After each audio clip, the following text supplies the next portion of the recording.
I can be heard. The time of the week once more. Well, it's Saturday for me, but everyone has dubbed it the Sunday stream, I hear, right? At least that's what I hear from a lot of folks, which is one of the reasons why I like doing them on my Saturdays, right? Because I had the option of my Saturdays or my Sundays. But when I do my Sundays, I think it's Mondays for people, which funny YouTuber man, shoot, I don't know if I'm funny. I would like to say I'm more odd, I guess.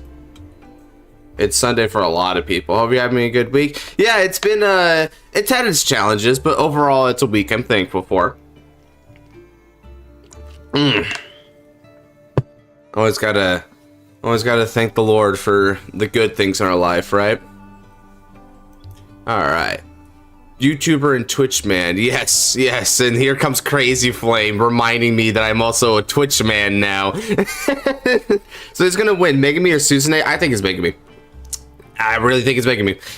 The plot needs it, and I think character-wise, Megami is the better player, and also, on top of that, I additionally believe that Megami just kind of deserves it more. Megami has fought really hard, tooth and nail up until this point, right? And she just hasn't had a lot of times to really strut her stuff. Like, if you've never watched the, if you ever watched or read the Overdress manga, you really wouldn't know what Megami is capable of, but she's a hell of a lot more powerful than people thought.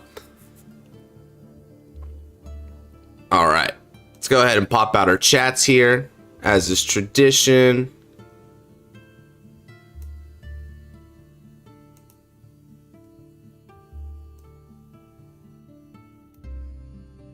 Usual setup stuff.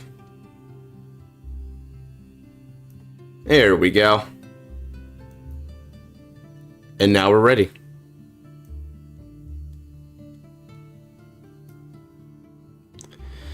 Megami is capable of losing. Yeah, you said the same thing with Now and Etika. How did that turn out? Yeah, well, you know what, Punk? I'll have you know this much. I think against Now versus Etika, it could have gone either way. I thought the narrative would have been stronger if Etika had won that. So, you know what? Joke's on me. Turns out the narrative wanted to be a little weaker. Weak. Yes, quite. Bushi doesn't off-screen Megami. I'm going to assume by the fact that Megami has a frame on a fight table, she's not off-screened. Because she didn't get that against Suo, but, you know, she got that against Susanne. That's where it seems like it's popped up. So I don't know how Susanne would do. Like, I literally had to make a multi-attack hate deck to beat Megami. Yeah, I mean, and here's the thing. Susanne has a bad matchup against Magnolia. Magnolia is a 5-attack, maybe even 6-attack deck, and Locke can only stop one of them. Magnolia, and here's the thing, right? Magnolia's ability to multi-attack is an ability granted by the Vanguard Magnolia himself, right? It's not from something like Foxtail or Onagaster. So unlike Overdress, where its rear guards are the reason why it's able to do multi-attacks, Magnolia is what's giving the multis, and Locke can't shut that down whatsoever. So I don't know what Susanne is supposed to do about that, right? I don't trust Bushi regarding their current streak of off-screening. Well, I mean, here's the thing, Daniel. It was just one episode, and all they did was 2 fights, right? I think they're just trying to cut out some of the fat because they're trying to fit all of the preliminary fights into one season, and then we get Top Cut in the next season, season 4. That seems like the way to take it. It seems correct, but I can also see an argument for that's not all we're gonna get in terms of off screens, but I don't like that argument. We getting Patriarch, so she might win. I mean, in terms of reveals, I think her reveal should supersede whatever the heck we get from Artisaria. That's assuming, of course, Artisaria doesn't get like a grade 4 or something like that randomly, which between you and me, I actually think Artisaria might get a grade 4. It just feels right for her. It's weird, right? Like what would get grade 4s, but I think a deck that is all about stability, to me, it benefits having a grade 4. 2 slots for me, 2 slots for Mealfie. Okay. Well, you said meal fee, so I'm going to go ahead and write you as such. And then...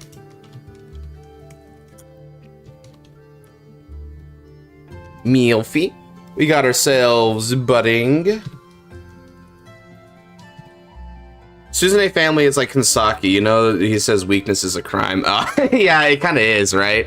And realistically speaking, it's probably also this is where I'm wondering, actually. You know how United Sanctuary, when you were lost, right? You were weak, you went back down to the bottom, but they didn't kick you out, right? What happens when a member of the Rokuin family like loses? Like, I wonder what happens as a result of that, right?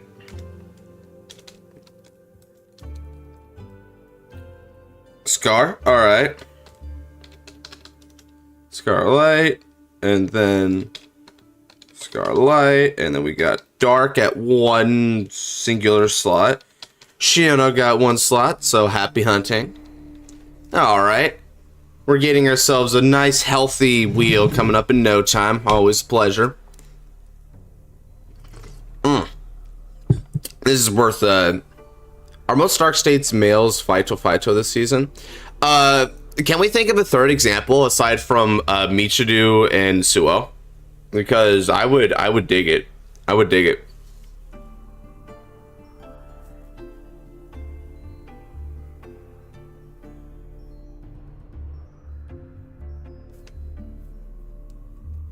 You know, I don't know about the males thing, but if Sophie came back, I could see where she might be a part of the Fighto club.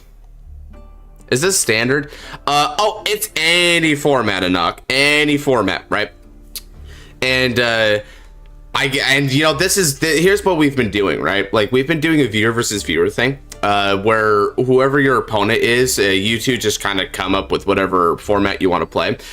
We could also just have me do these fights tonight if you guys prefer just to fight me, whichever one you prefer. I know a lot of people have always been, for the past few sessions, right? They've been preferring this way because it gets more people to fight on screen. But I can also see where people just want to fight me because it's been a while for a lot of them. Zenon would like a grade 4. Oh, I bet. I mean, I'm not even gonna lie. I think Zenon has been often associated with grade 4 decks. I mean, he played Bastion Prime a lot too. That was another grade 4 deck. Can you slot me in? Yeah, sure. You got anything more than one? And early enough to catch stream? No way. Hey, no, don't they? What's happening? All right. Let's go ahead and get ourselves a knock-in on that.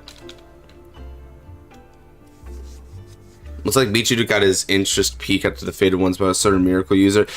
Yeah, he's probably gonna want to fight Akira. Now, what's fascinating about that is it might be a little concerning for Raika, because if Michiru wants to fight Akira, then if they have a fight, then unless Akira loses that fight, Raika's not gonna get his chance to nail Michiru, which is a little unfortunate.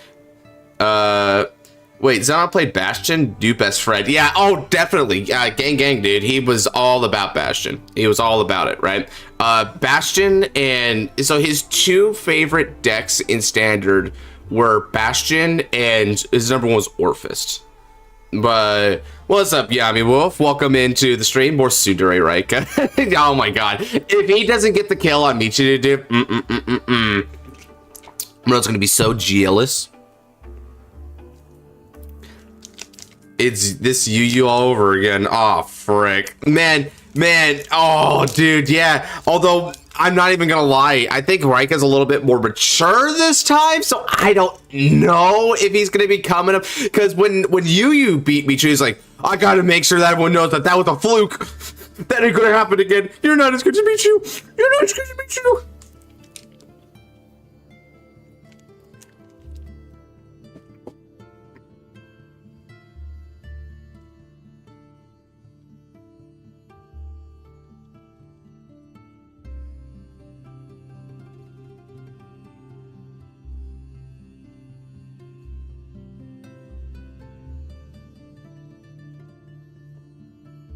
All right, I'll give myself 2 YouTuber man slots. Oh yeah, we will swap it over to YouTube. What's happening? All right, so we got ourselves a nice, healthy mix on this wheel. Let's go ahead and start spinning, eh? And I need Skyfall Arms to win that fight, dude. That'd be so cool. Hey, Scarlight, you're first up. Narrative-wise, hasn't taken its Wheaties. It's Wheaties. That's a good one. Hey, yo, what's happening? Magnolia, you won't have to wait very long. Seems like it's coming next week. Ooh, okay. So Scarlight versus Boring Werewolf. Let's make it happen, gentlemen. I'm gonna go ahead and set up the room.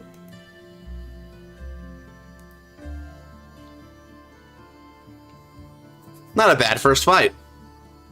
Let's see if you guys make it a good one or not. Speak of the Overlord. Oh God, not his own religion. Dragonic Overlord, the religion. Screwed by wheel counter 1. Ah, quit your whining, Melfi. You'll get your shot. Quit your whining.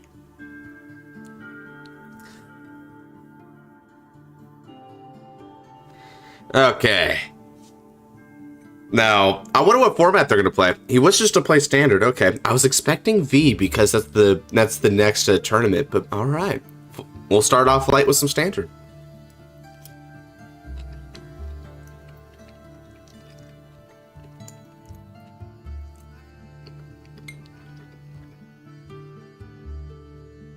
Kappa.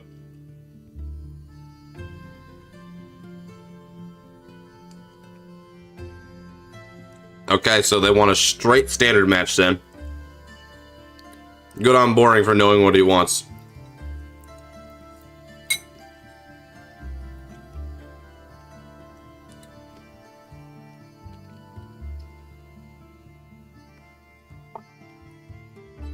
Next episode is 8. 9 is Reika versus Akna.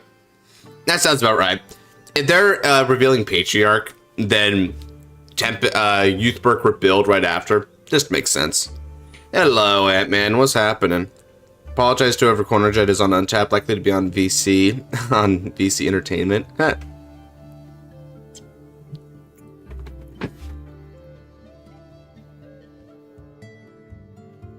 Huh. And he's using a buddy fight card as a card sleeve. Fascinating. Do the funny customs. I like how Boring's like... Preferably not. Oh, that's what Boring's playing. Nice, nice, nice. Looks like we're starting off strong too. Not a bad hand. Pop. It's popping. Ah. Brother coming in like a hurricane with a nice nat 20. Never lucky. Booty fight. Never forget. Never forget the golden days. Never forget the Titans. Need Michu to make Akin and Etika ASAP. Need him to see the two souls in Etika. Oh man, I bet if he sees Gabuelius, that'd be so funny, dude. If Gabuelius like, yay, what's up, brother? You doing good today? He's like, what's happening? Oh. Oh. This is a matchup. Ooh. I like these decks, guys. Ooh.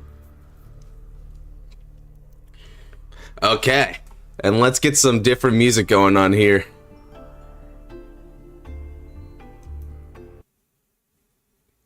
I'm gonna try and pop off with some Vanguard OST.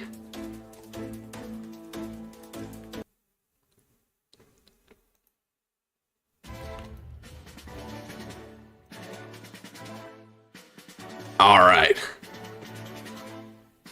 Spark Kid Dragoon versus Julius Dracu Kido. I don't think anyone needs to question what these players are playing. Even these starters are just completely honest starters. All right. Jadjil going first. It's just like the anime, and also very much to its advantage. It needs to go first if it wants to maintain a strong tempo game.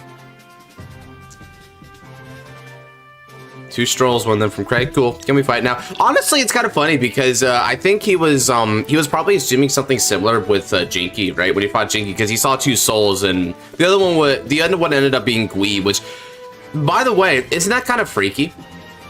Yeah, sure thing, guys. Let me get that for you. Isn't that kind of freaky that he saw like Gui's soul, even though Gui is an artificial intelligence, just kind of like taking him over? That was weird, but cool in its own way.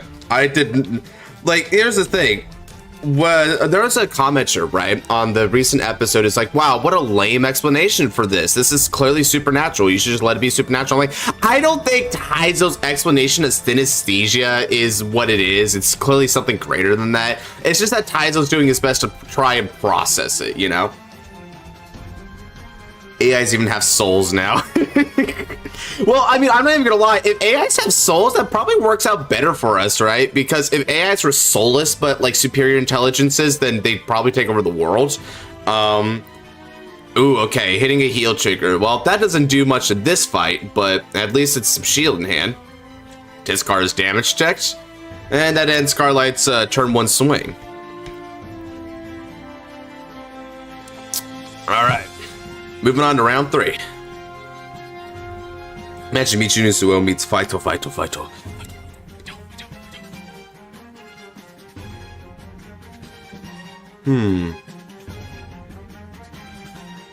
Okay.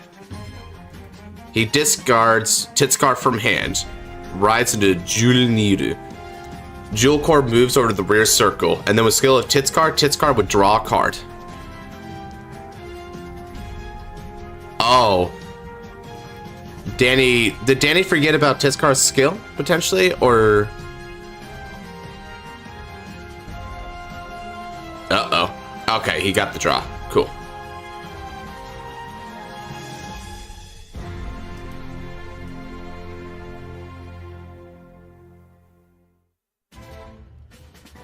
It's all right. Easy mistakes. You managed to resolve it before it could actually cause an irrevocable game state.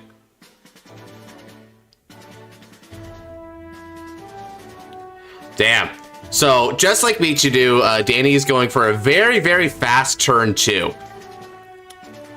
Alright. Scarlight opts to no guard. He's probably hoping for a defensive here. No trigger from Danny.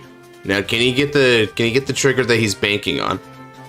Ooh, sadly not. Okay, these attacks can still threaten then.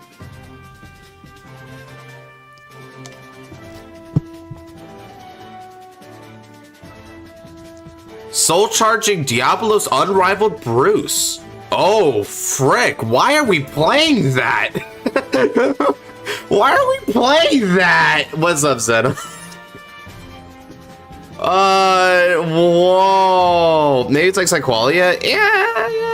I mean, that makes sense. Can you add me the will? Yeah, sure. How many slots you got, Hikari? Yeah. Guards for Rising Phoenix and giving a hearty old no when doing so. He's putting his foot down. One, gotcha. And no guards on the other attack.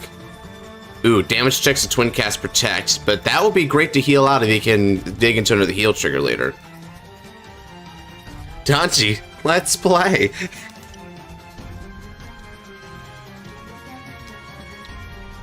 All right, got you up there, Hikari.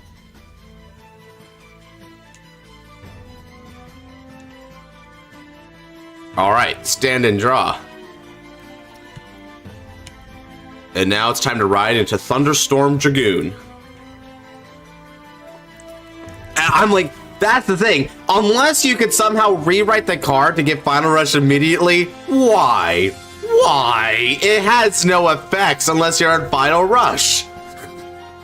Text I mean, I know it's a grade 4, but you don't need it. You have Ignis.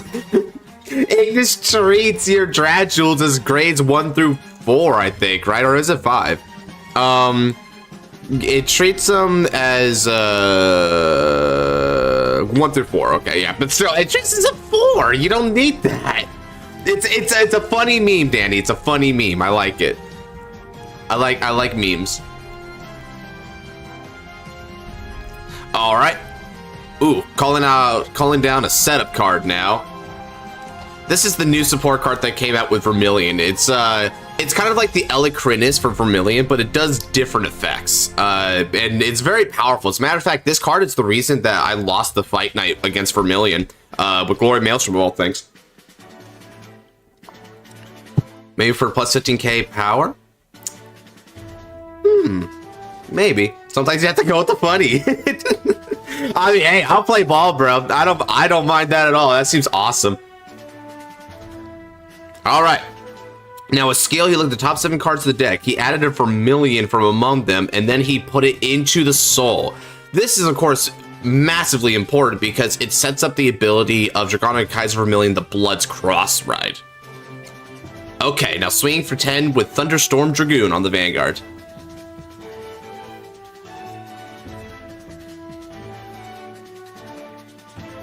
Okay, a no guard has been declared. The drive trigger check.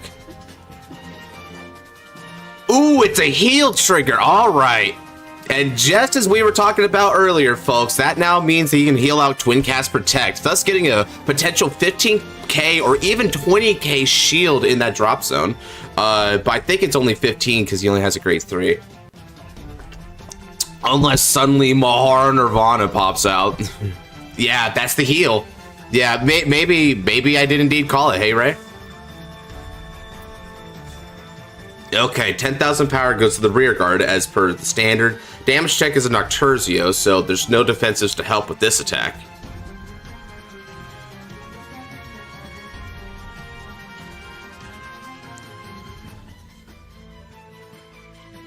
Alright, and now attacking with the rear guards. Likely for the ooh, he's okay, so the moment hesitation came from Scarlight debating whether to attack Van or rear guard. He's attacking the rear guard instead. I see. He's pivoting more on control than outright aggression. That may or may not serve him in the long run. Let's find out. You have 2 slots? Live and learn? Oh, well, it's not like I can't just give you the other one then.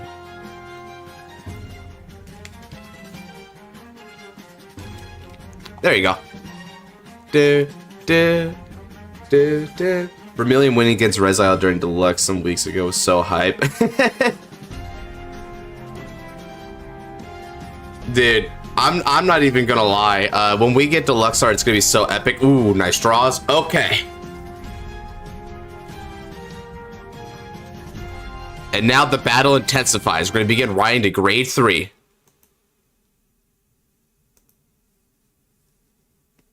Let's ride. Mahoryu Drajudo. Now with Jewel Neal's skill, it soul charges 1 and draws.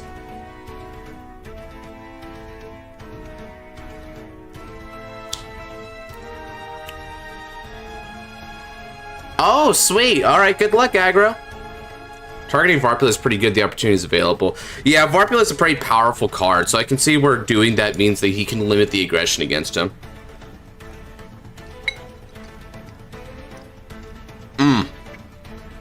And now for Drajul's skill. Soul charging 2 cards to the top of the deck. If the grades are different, he draws. Let's see. This is a Gambit skill. Surprisingly, it whiffs a lot.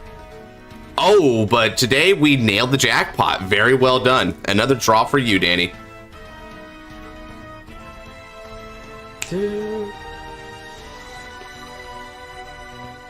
Okay, we're building up our hand quite nicely here. But there's a lot of vacant spots on the board, but this could quickly get filled up. Ooh. Do you consider Vermilion a rogue deck? Yeah, I consider Vermilion a rogue deck. I don't think Vermilion could really compete in the current metagame because it lacks the power. And its field control is not as strong as other options that have that level of field control, if not greater, but also greater numbers. So, i.e. Varga. I feel like Varga has a lot of bad implications for most control decks because it's also a hyper-aggressive multi-attack deck with a lot of Vanguard pressure. So it's like most control decks can't really compare to Varga Dragras. Okay. Activating skill of his Zagon. Now, Zagon's soul charges 1. Then he reveals the grade 4 from his hand, and by doing though, he can call a card with grade less than or equal to the Vanguard's rear circle. But the downside is that he has to put it back in the soul at the end of the turn. Calling Jewel Core Dragon. With Jewel Core skill, he gets 5,000 power when attacking or boosting and goes to the soul anyway, so he's able to sidestep the downsides of Zagon.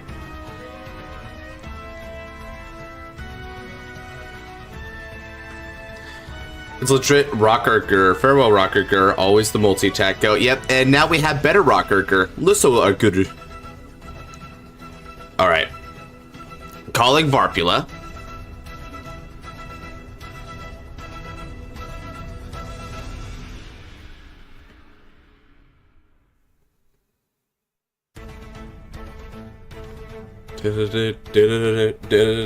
Ooh, okay, so we're maintaining a more conservative field here. Danny only half commits to the current game board. He's going to be attacking for 13 on the rear guard. Ah, that's why he's not immediately attacking with Dragold. He's trying to threaten the rear guard anyway.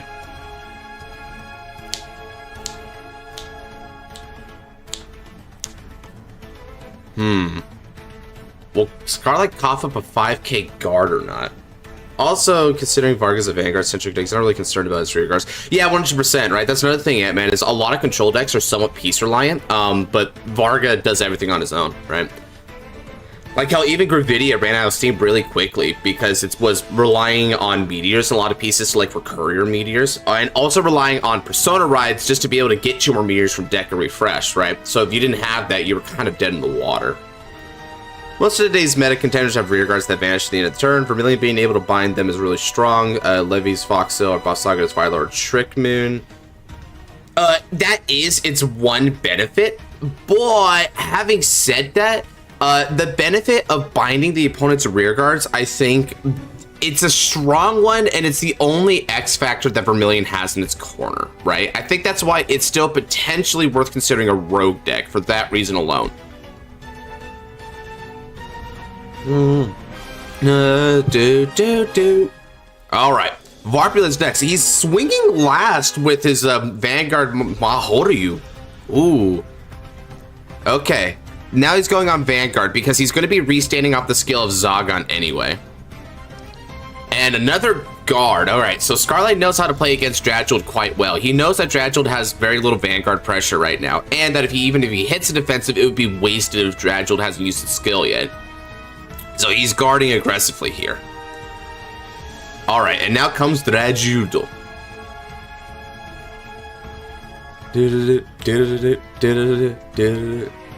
What's up, Genesis? You're just in time to witness some of the crescendo points of the first match. We've ridden to grade 3 on Dragold. We're up against Vermilion here, although Vermilion hasn't had a chance to show himself yet, but once he does, he'll start getting going quite quickly.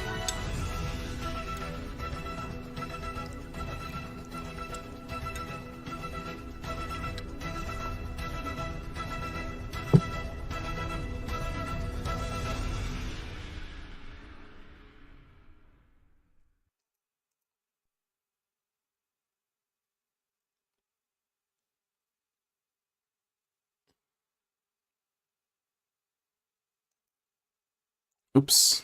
Whoopsie.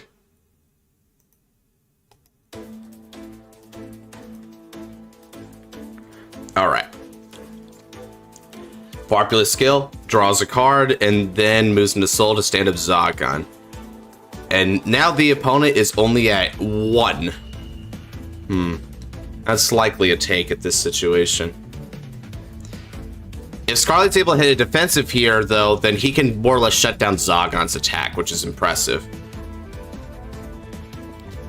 Can I get wheel 2 slots, by the way? All right, cool. I'll get you on the wheel after this twin drive. Watch Dragold Badlight running Rocker and listen to good. I mean, shoot, if you just want to do it, you can do it. I will admit, that's actually not nonsense to me. Now, I don't think you do it, but that's not nonsense. Hanging out to the edge of tomorrow. All right. And the damage check, ooh, sadly no defensive there, so that'll make Scarlight's life a little bit harder, but thankfully, because there's no drive checks for a trigger, Zagon's only at 10k as well, so this is only going to demand a 10k shield. It's not that hard to guard this.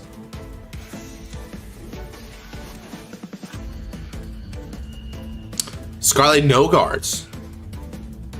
Ooh, loses an internal thunderbolt in there. Up to 3 damage. Dragold's ability to rush down a bit has worked out here. I think the momentum is definitely in Danny's favor at the moment after that turn. But now Scarlight has a chance to clap back. Let's see if he can't do it in a big way. Now's the time for me to go get Noelle on too. What's up, Ahmad?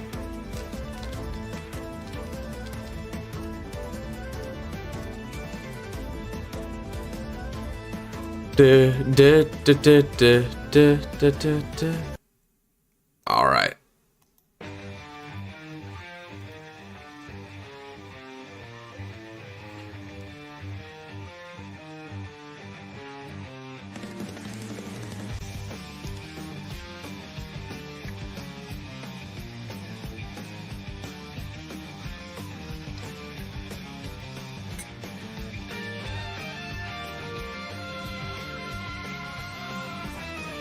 Doing noir things. I know you're trying to impress your boy Noir, right? All right, and now for the skill of Thunderstorm Dragoon. Looks at the top 7 cards of the deck and adds either Narukami or Thunderbolt to the hands. The one person with 1 slot. Oh, you and Shiono, yeah, the 2 of you. What I like about Listiger is the fact that you can restand your first grade 3 turn when your opponent's at grade 2. Yeah, that's huge. That's really huge. What's going to be interesting about that one, Ant-Man, is does it have like is there a restriction about that? Like if you haven't restood, or if your opponent's Vanguard is grade 3 or greater, then you can do it, because it might have that modified imposer restriction to where you can only do a 4 attack turn on against a grade 2, but if it's against a grade 3, you can go all out. Noir's a Dragiled main. Yeah, I know. I got the joke right away. It's cute. It's a funny joke too, because my man just wants justice for Dragiled. Justice for Dragiled is all we desire. All right, off the top 7, we got Spark Spike Dragon. This is a really, really strong card for this scenario, especially when we have a lot of Energy Blast to feed him. So Spark Spike has the skill that your unit in the same column as it gets power, but if your Vanguard's attack hits 2 or more times, it's 10k instead of 5k. Then at the end of the battle that it boosted, if your Vanguard hit 2 or more times, you can EV3 and draw. Like straight up, just a nice EV3 draw. It's a beautiful, beautiful card.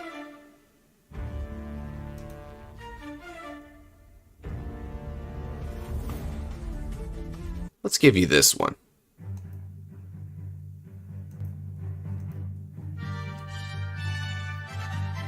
Needs to reveal a grade 4 for the restand. Oh, now you Cope. You trying to give it the Varpula edition, Andrew? I mean, dude, if you can't get your grade 4, then the god. I mean, I swear, people are going to be running Draco Kid out of just sheer fear of their entire deck not working as a result. I feel like that would just be so sad, because then that really removes Dragiled ever playing anything but the grade 4. All right. Effects activate. Now it's time to explain the continuous effect of Dragonic Kaiser Vermilion. His cross-rate states that during your turn, he gets 5,000 power if you have Dragonic Kaiser Vermilion the Soul. Then if the opponent's grade 3 or greater, he's going to get a critical, and the front row gets 5,000 power as well. Okay, so we're only going to throw down a couple rear guards there. So like with our Dragiled player, he's playing more conservatively. So he's going to attack the entire front row with Vermilion.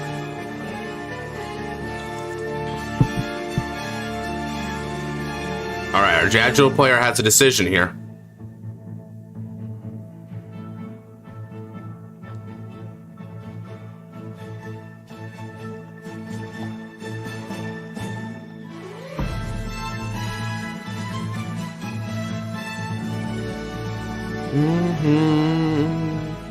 Forever my king. This is hard.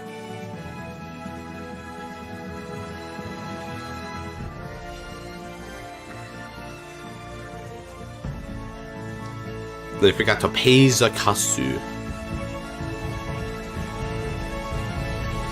Alright, a Consangardo for the Vanguard there. Makes sense.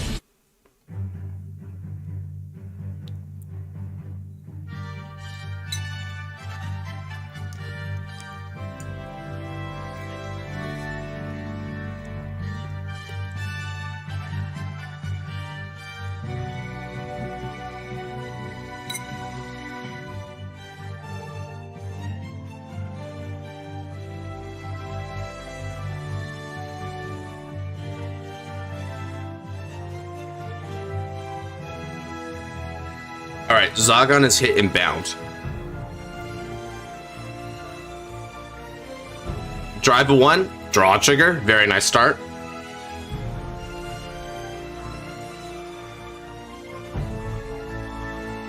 And now the second check. Ooh, and a critical trigger. All right. We still got a lot of pressure on the other unit there. Does Litho gain 10k like Rock does?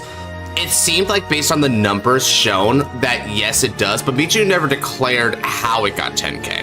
And assuming that is the case, and Taizo just didn't massively overguard, there wasn't some other factor we're considering, we don't know how it got that, like, anyway. So it could be as a result of only when it restands, it gets the 10k, because Rock Argor got it when it attacked, which means both of its battles did that. So maybe it's only when it restands, it gets 10k, or maybe if your Dradshield is a grade 4, it gets 10k. There could be a lot of ways in which it gets 10k. All right, 10,000 to the front row. Rising Phoenix is going to swing for 18 on Dradshield.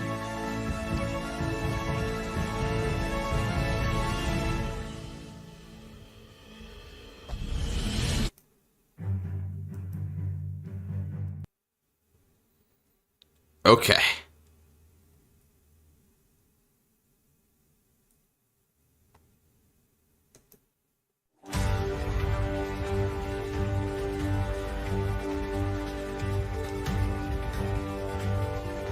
Okay, he guards with Nocturzio. Nocturzio's skill can reveal the grade 4 in the hand to get 15k to the shield. Ooh, decides to guard that attack. All right. Or if you have a grade 4 Dradshield, I'm going to guess it's grade 4 Dradshield because otherwise it's a complete power up. Like it's a complete upgrade for Rockarger. Maybe, so maybe they take the Yugioh shot direction is what you're saying, Andrew? Maybe, but then again, why? I don't know if the numbers on the turn 3 would corroborate that though.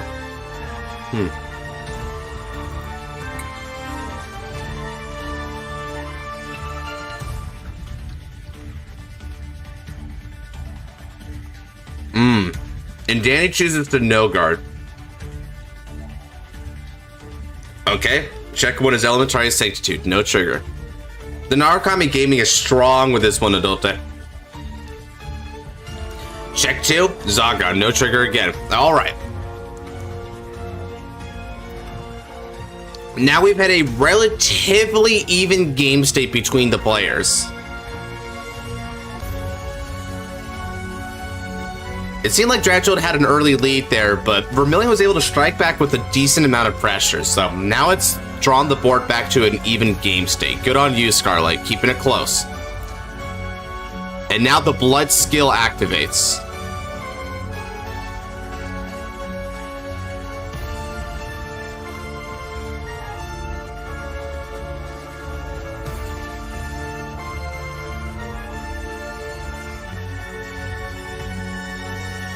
Oh, pings 1. All right.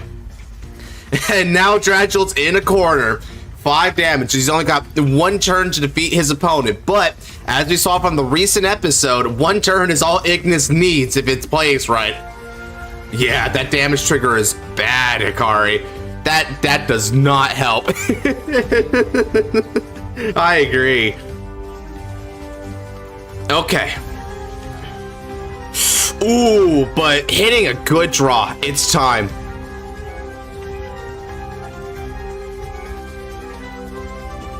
You know what, guys? I don't think we need a. I think it's time we don't get the monetization. No monetizing today. Let's get this done. Whoa, whoa, whoa, whoa. Okay, Danny, I'm gonna play your theme song, bro. You're gonna shred him with the 5 flames. Not that one. That's a different person's theme song. Here we go. Now, do it. Alright, rides Dradshield Ignis.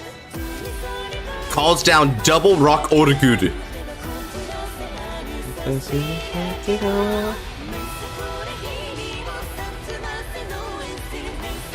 After the grade 2 attack, it should be after the Blood's attack. Uh-oh. Let's see. At the end of battle attack? Yeah, it's at the end of the battle, that blood attack, not the end of the turn, it looked like. Unless this is a miswrite. If it is the end of the battle, well, thankfully it doesn't change too much because you're gonna hit a damage trigger on the third check. So thankfully nothing changes there, but that might have been a technical misplay. Okay. Oh, that's all Danny's going for? Just 2 Rock Argor. He's got 2 Rock Argor and a dream, ladies and gentlemen. 35k on the Vanguard. Man, he's not doing it right.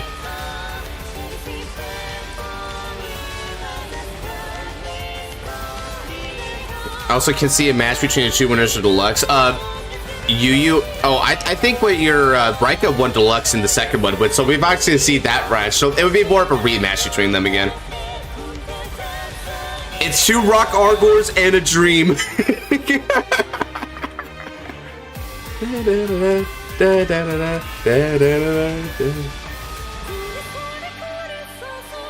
Okay, guards.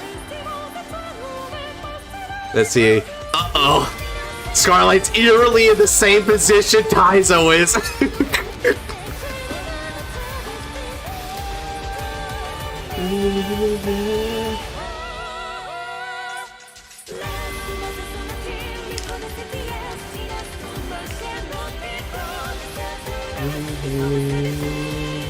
Yeah, Mishu's theme last night episode's so good.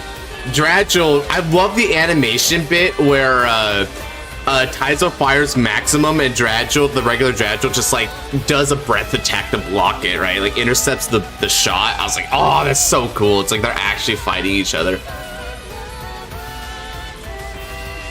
Man, the lore on this unit is so trippy, dude.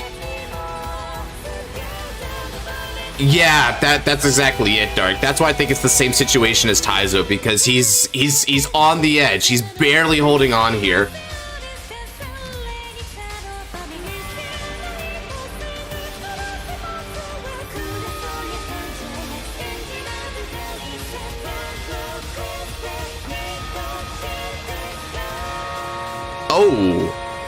Oh, interesting. Danny's misunderstanding how once per turn operates. It's once per turn per unit, Danny.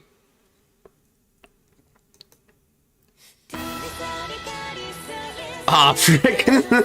Oh, Taizo 2025. Ah, here we go again. Just says no to cannon fire.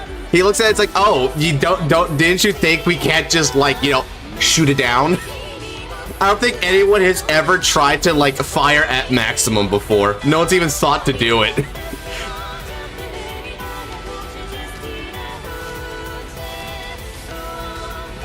I don't think Griffin saw Dragil as a threat, plus Dragil is 10 billion years old.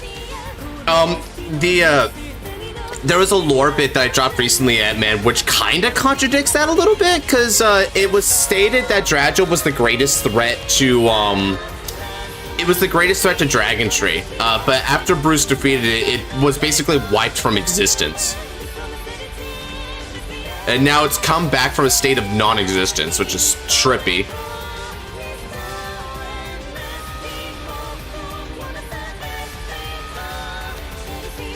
All right.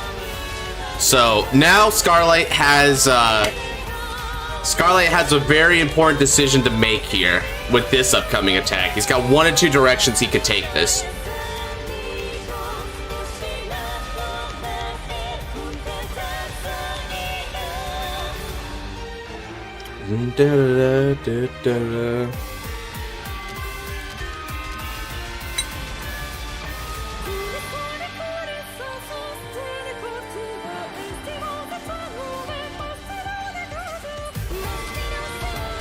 Craig gets so many Mandela effects in the type. Like, I don't even know how they can still believe that up is up and down is down, right? Megami can do it. Megami can snag it. But I survived. You can't deny, Dragil. The fans want more. The fans brought it back into existence.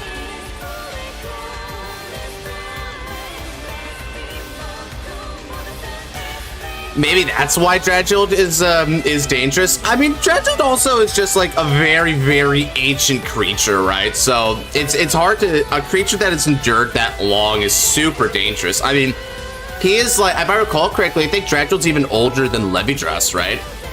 Which Overdress is a grandpa, dude.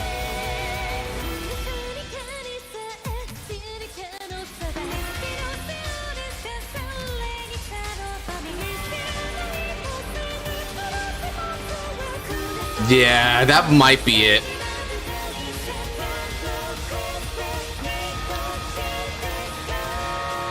Because what he needs here is for his opponent to not hit a critical trigger. Not hitting the critical trigger is important because then he could survive, but then he has a different way of taking it from there. There's a few different ways he could take this.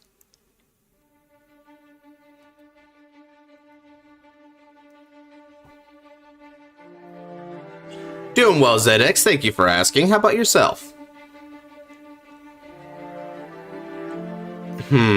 Yeah, because if a crit could kill him anyway, but no, if a crit kills him anyway, then it's better to stop this attack, right? Because if it's death in either scenario, then the only way he lives is without crit, and the easier way to survive the turn is to stop this attack and then let the Rock Archers bring him up to 5.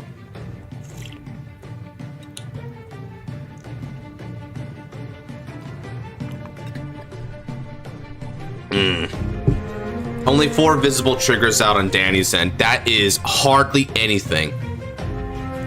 Danny's showing 3 critical triggers out so far. So there's a potential maximum of 5 other critical triggers in that deck. He's got a triple drive. His chances are really good. And Scarlight seems to agree. He throws down the PG discarding a heal trigger. He is not taking that risk. All right. Now comes the moment. First check. It's a heal trigger. All right. That's not a critical though. As long as it's not a critical, Scarlight still has a chance. Lock in.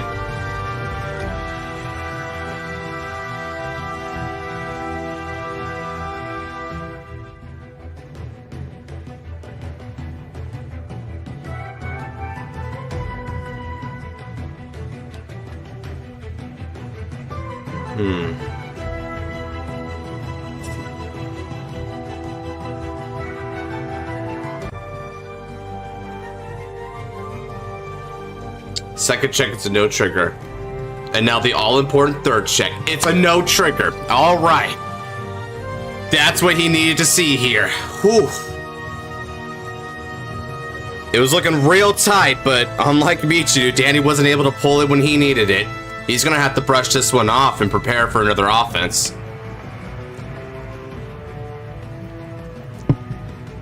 Dust to dust, check these crits.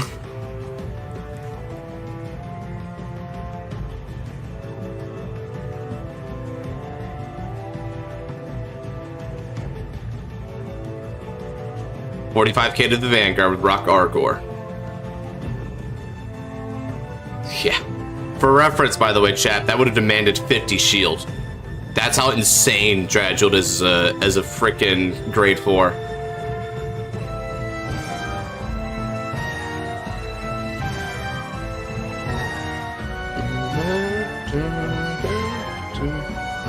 $35K to Kashin. Okay, so he swung at a rear guard to try and reduce his ability to fight back. Yeah, Kaiser has barely no cards. If he's gonna win, he's gonna need to hit some miracle draws here.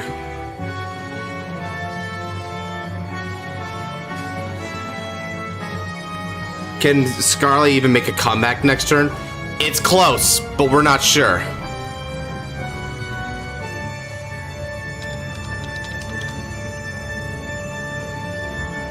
But we're with you, brother.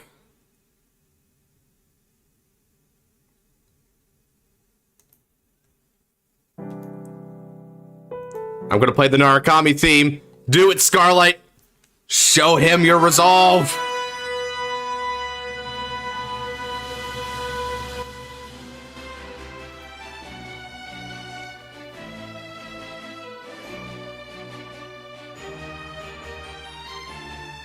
Okay, one last chance to make a difference. One card left in hand, but it's definitely the card he needs. Can he make a comeback? We're about to find out.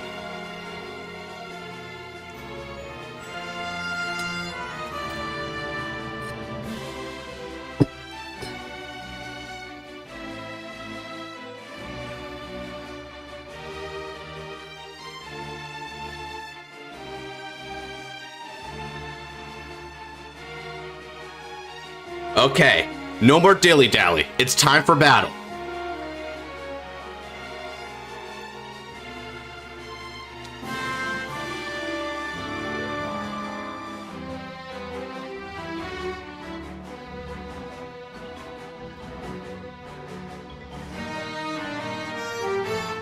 Ooh. Ooh, not a bad draw. Okay. He needs another one, though.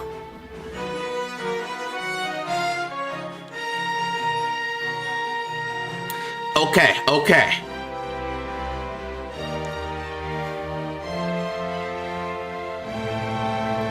Energy generator skill. E being 7 for another draw. Dig in, brother. Dig in. That top deck changes things. Zafinu 10! Let's go, Scarlight. You have everything you need to make a comeback. His Persona Right is active. His Cross Right is active. He has the ability to call down pieces on board. He can do this. He's just got to push through the finish line.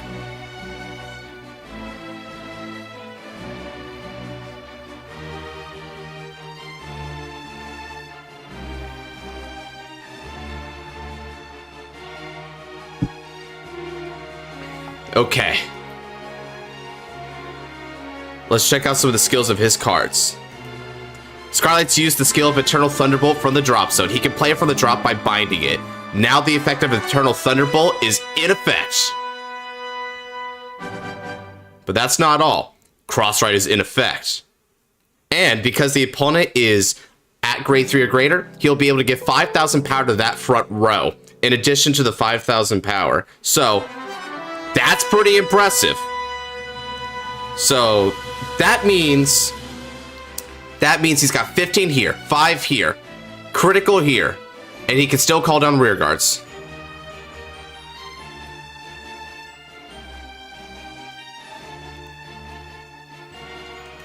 All right, Scarlight.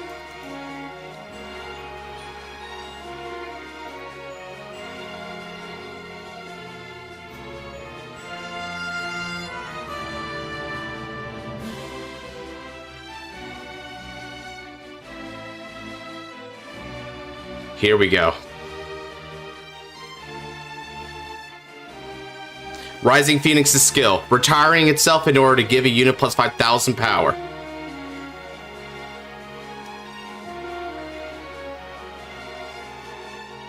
Ooh, and calling to the rear guard.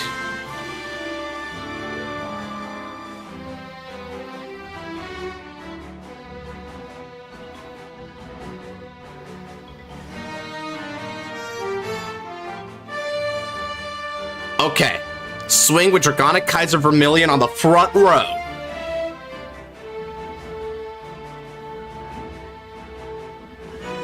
Let's go.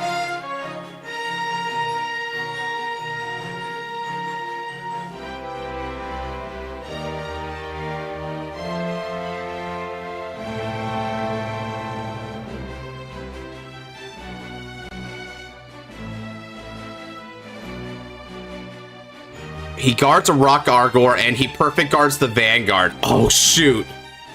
The power of no. The power of no.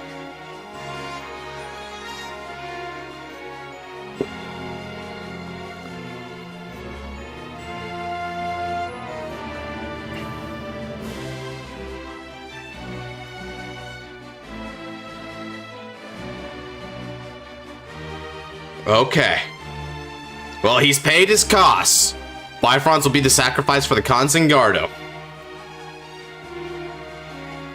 Damn, a double guard. Fascinating.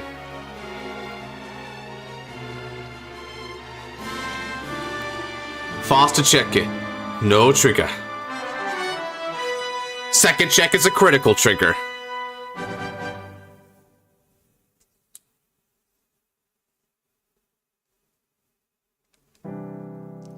Alright. Now what's gonna get the power? You shall not pass. Well, there's no checkmate already, Kari, but he still got a critical. Power to Dino Breeze, and the critical goes to Rough Cur. Alright. It's not the optimal play. A play leads you to the future. Oh, shoot. Not the quotes. And now, at the end of the battle, comes Draconic Kaiser Vermilion, the Blood Skill. By discarding a card from hand, he can ping up his opponent to 5.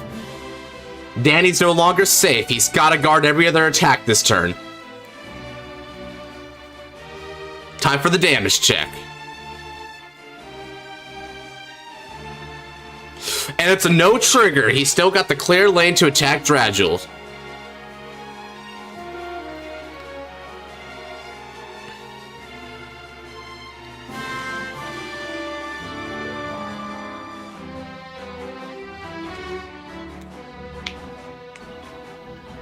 Yep. Okay, Dino Breeze swings for 25 on the Vanguard.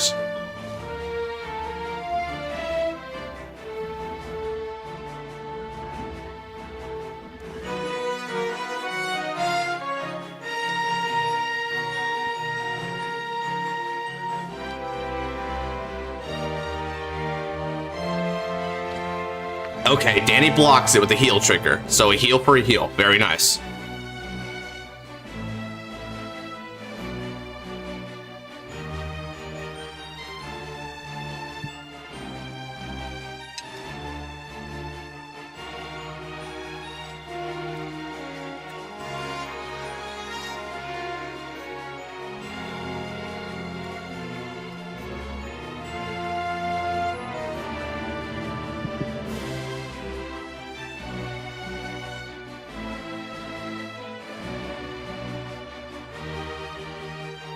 Okay. Ooh. Guarding. Intercepting. He's gonna need 5k more. Okay. He goes for the hard guard.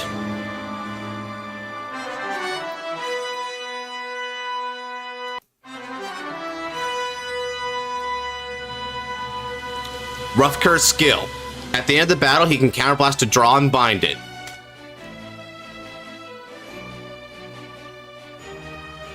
Ooh.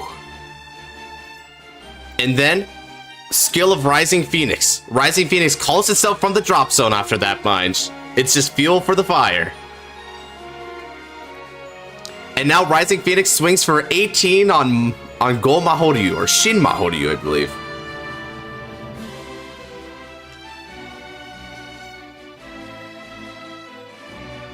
Is that 3 or 4 Rockriggers gone? Yeah, almost all the Rockriggers. I think all the Rockriggers are gone except for 1. That's 1. And then 2, 3. Yeah. He's still got another one left. And then Konzingardo's last attack. Ooh. He barely manages to hold on. But now, there's no cards in the hand. No cards on the field. Danny is in even more dire strait than Scarlight was when he began his turn. Scarlight's got 3 cards in the hand, but no intercepts. 4 damage to go.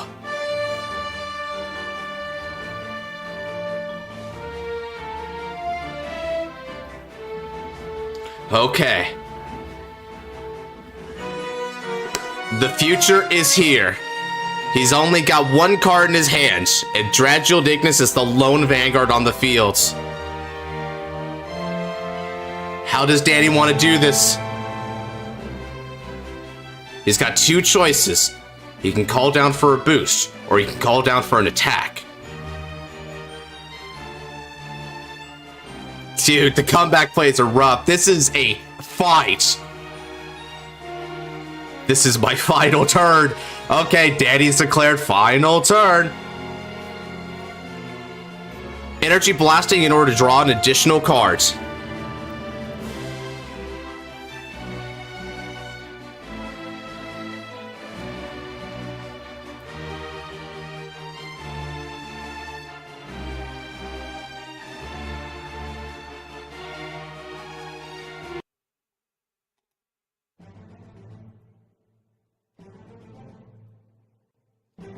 Okay, calling Titskar and Varpula rear guard.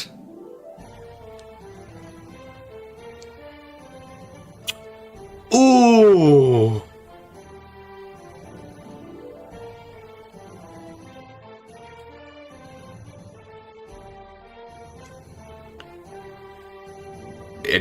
Power over attack amounts. That's what it seems. He's trying to go for the strong column.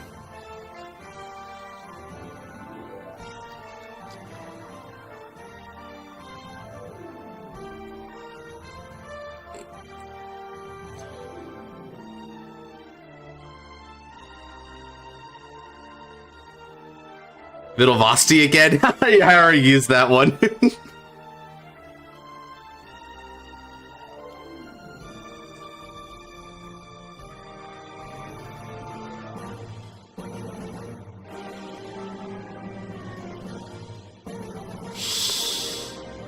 Yeah, he can Soul Blast. He's got a Dragold and another Dragold, which counts as whatever grades he's want. So he meets the requirement. Thanks to Bruce, actually, he meets the requirement. He actually has the Bruce be useful here.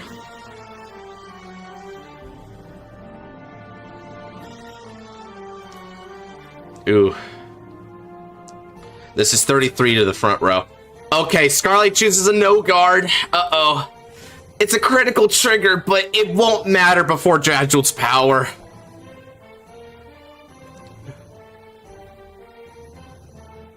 Oh no, Scarlight! He messed up! He took the damage at the wrong time! Oh, frick. Yeah. Oh.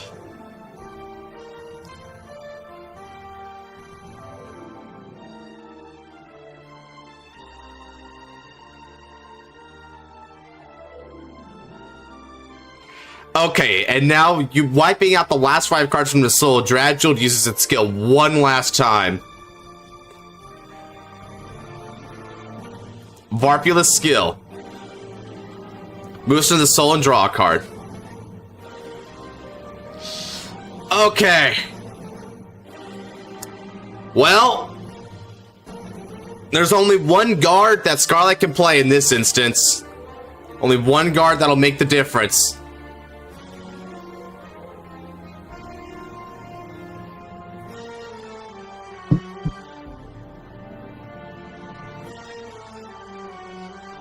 Ugh, this is a good Vanguard battle right here. Both players are putting it all on the line. It's so close. Any misplay can make the difference between defeat and success here. It's not just about the endurance of your cards, it's about the endurance of the player as well. Okay, Elementary Sanctitude has been played. As Dragold has a triple drive ability, it won't discard. Okay. And now it's time to see the triple drive of fate. We know what Scarlight's hand is like, but will it be enough?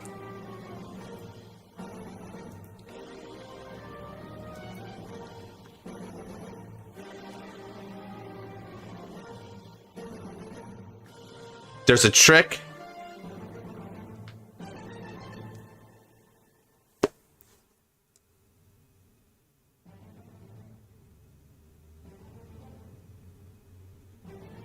First check. Second check. No triggers. Third check. Third check is a critical trigger.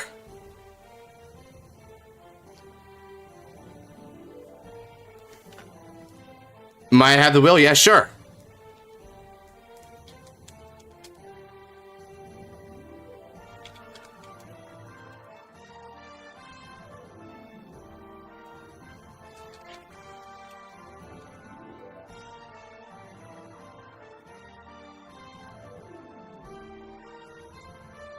Scarlight, you have... Was those the exact drives? Those might have been the exact Michinu drives.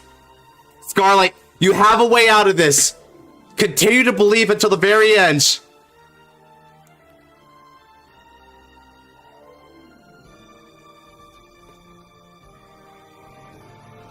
Oh no.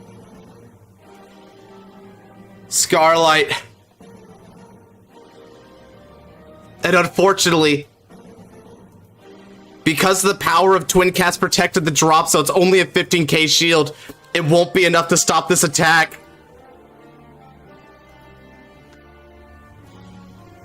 Oh no. If only he hadn't. Oh, and that's the game. Well done. Just like the anime, Michiru settles it with a critical trigger coming in clutch of the third drive. The triple drive seizing the future.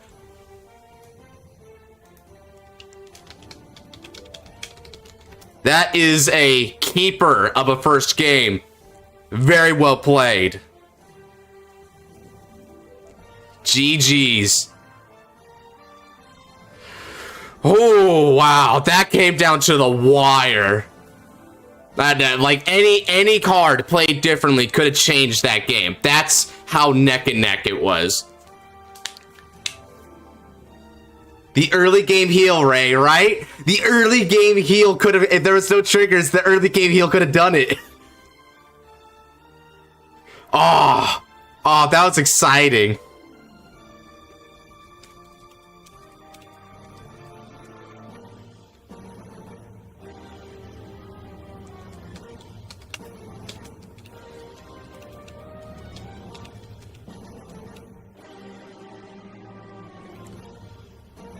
Okay, let's go ahead and quickly here, I'm gonna switch up the music to something a little bit more chill, and I'm gonna be back in just a moment, ladies and gentlemen, and we'll be able to start up round 2 here. Let me go ahead and spin the wheel though, so that we know what it is that we're gonna be doing next. Who will be our next 2 competitors? Okay.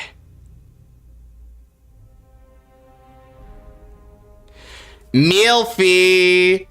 Melfi. That looks like the mail is in for you, Melfi. And who's gonna be your opponent? Looks like you got a date with Noel, brother. You two can go ahead and set him up in the Untap lobby here while I go and fill my water up real quick. Very well played, both of you. That was a fantastic, stupendous first game.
All right.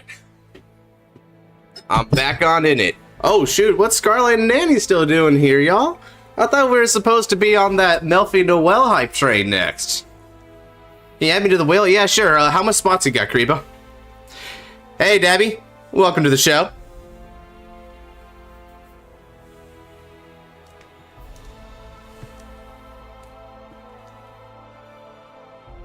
Chair cooning.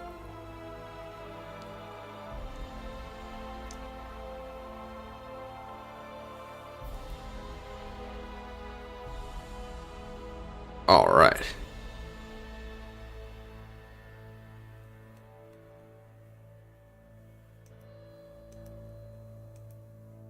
So who's next after those two? Yeah, let me go ahead and get a third spin here. It's not like we're not going to get a third fight. Who's waiting for Danny? Ah, okay. Oh, well, looks like I'm fight number 3. Move that. I'll just remove that to give myself a second chance there in case, you know, because I know some people want to fight me. So this is a good compromise. Hey, Ikari, looks like we get a rematch after that G-Next game we had. So me versus Ray Hikari is going to be round 3.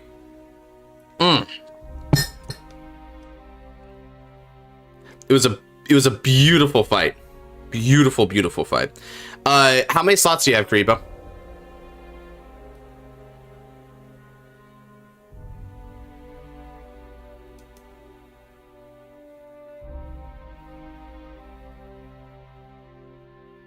Yeah, my stream's on. Okay, cool.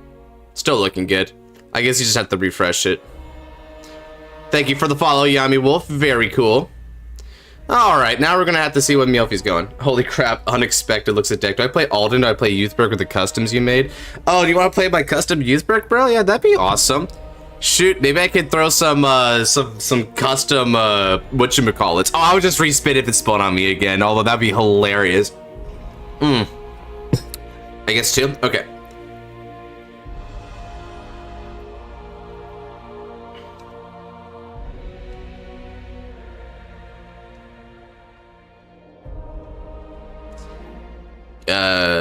Ooh, that's an N, not a B. There we go. I do know how to spell, chat. I was hoping for V Revival. Let me check my decks real quick. Oh, yeah, Noel may not have V Revival. Misplay didn't matter at all. I was dead regardless. I needed him not hit any triggers. Yeah, it was just like Taizo, right?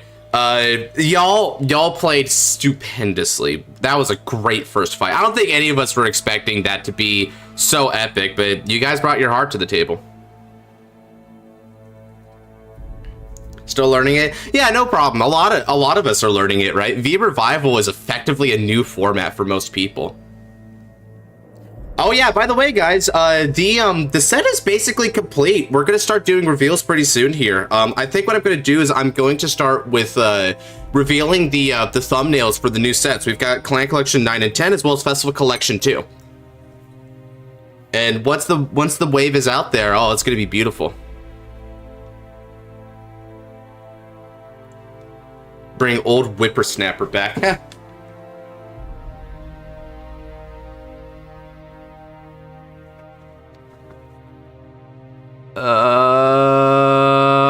That is a bot.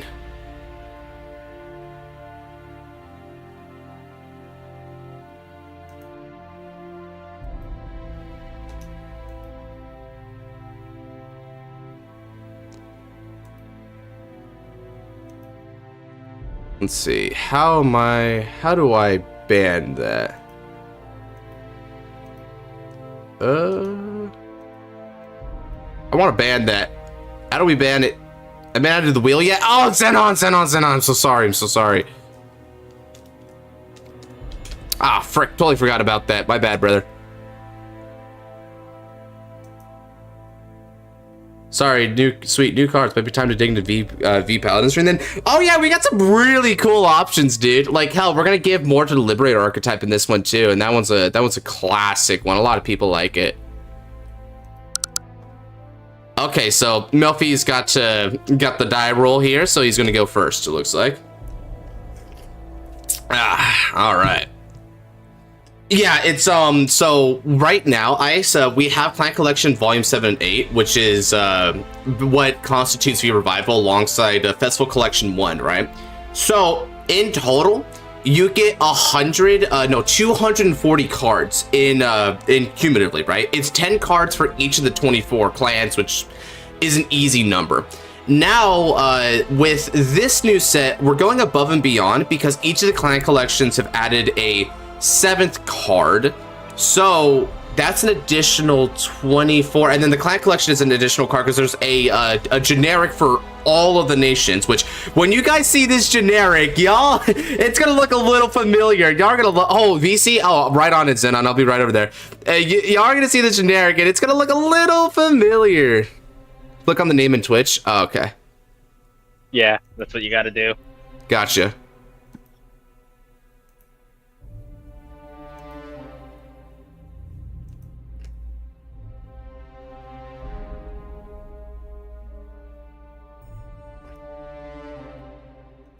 No, I just have the stream playing in the background.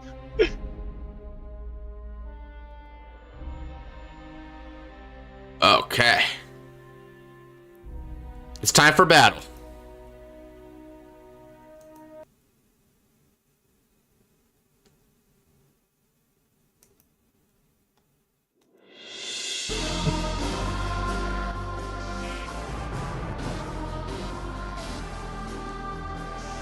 Arusha Gaming, give me the wheel chief. Yeah, you gotta, let me get you a slot in Nodote. Yeah, I got you.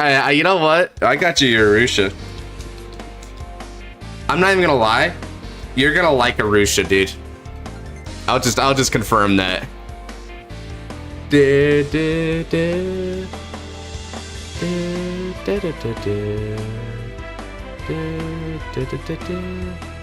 Lock.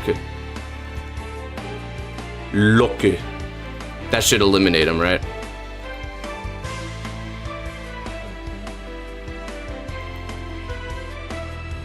Nice, blocked. Okay, so that's good. Ah, we're going for this custom deck. I see. Doing a rerun with the Noel. I see. Okay, Apollo goes to his turn 1, is able to get his system code exceed. Just usual stuff so far.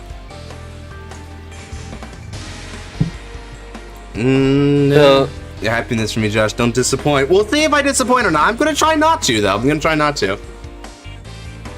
It's got a very, very interesting clause that separates it from basically every other Great Nature deck. I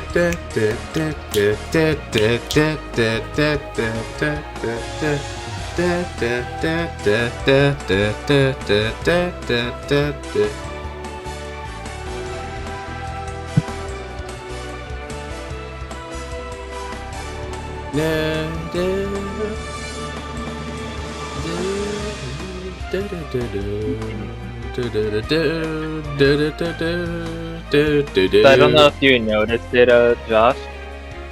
Something that kind of got missed the last fight. Was the power up from the order, huh? Yeah. Yeah, I think Scarlight forgot about the power up for the order, which would have what that would have done is it would have denied the PG. Or not actually, denied the PG, here's the thing. Rough Call it was unguardable. Like, right. It would have been forced to be PG. It would have forced PG on Rough Call. Right, and then when the funnily enough though, doesn't I think I don't think it changes anything because they just PG and then they guard for 20k against the 28. Yeah. I think it didn't change anything there. They still have it. Yeah, it was like regardless of the plays, like they both played to the best of ability. I like that though. I like that you know, their decisions definitely like led it down this path, but after a certain point, it was the turning point. It doesn't turn back around, right? Yeah. It's like that moment when Donji and Toya fight in season 2, and it's like, I don't know when this game turned, dude. And he's like, nope, you never know when it happens, but you know, when it happens, it happens. Yeah. This is a complicated game when you get into it. Oh yeah, I mean, some of my losses at BCS today were just unfortunate. One of them is, I think, my least favorite game on the sole purpose of I died on grade 2. Oh, did he just like hit the nuts on you randomly? I died to bat. That's what it would tell you. Like pre set 7 Bavs? No, bat, like Elder. Oh, end of Dilemma. Oh, yeah, that's just the usual end of Dilemma win condition then. Yeah. I went second, and they killed me. I checked 0 defensive, and did not have any card like triggers. Yep, that's the bat win condition. The opponent doesn't check a bunch of defensives. Yep. I feel like if I had like just some extra shield in hand, I would have survived it, but I. Oh, Scarlight is saying that he dropped out from kindergarten, but it's not his fault.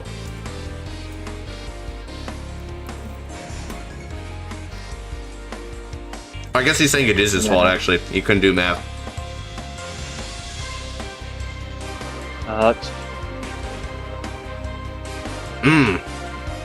Oh, shoot, Melfi. A heal trigger here? That's huge. Man, I swear, sometimes I think that Melfi just is meant for Impaldio. I mean,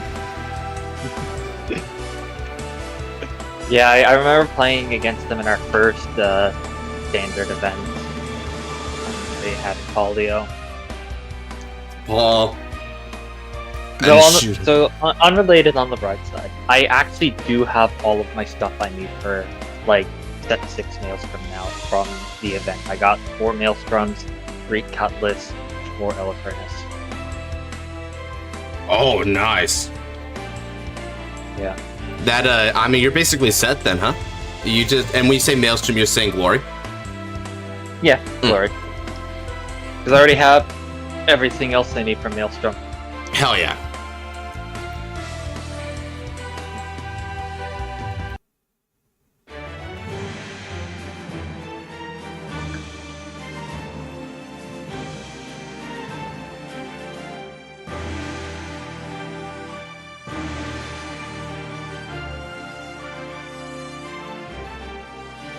But, and my other 2 losses, one I lost because my opponent 6 damage healed on my Divine Skill turn, so they managed to live it, and then I decked out against Levidross. Decked out against Levidross? Ah, yeah, that's the story. And then my last loss, which is what I like when I decided to drop, because by that point I was 3-3, was against Brazil. I probably could have played better. Yeah, just probably screwed up somewhere or something. You know, just like you mentioned with how Vanguard, the fight can change at any moment.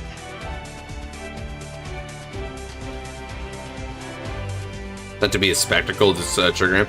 Well, yeah, I think the over trigger is really big on that bit, the spectacle element of it, right? It's a bit disruptive to playing it more competitively, but still. What was it? I had the OT come up as a defensive in rounds 2 and 3. And then I had it in hand, I think all the other rounds.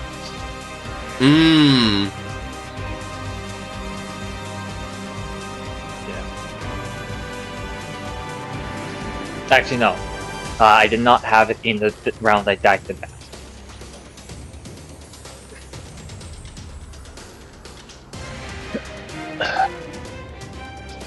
Oh, dude. Did Melfi literally, like, put his soul, but he deliberately spelled it backwards? He spelled it Luos with a capital S at the end. What is he doing? Just a clown, bro. I like him. So, commentating on the match itself, both players have went to grade 2. Now, Paulie is about to ride to grade 3. So, this has just been the nice, basic early game of the entire game so far. Nothing too shocking here. Now it's time for Impaldio. So trippy to think that Impaldio could have pretty easily won that Artisaria match if Senka just played right. Yeah. She just needed to call 2 rear guards that removed themselves to the front row.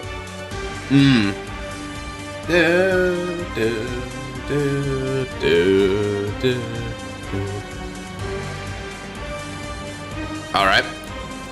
Placing cards to exceed. Did you see my little rant on what brawlers need in discussion project?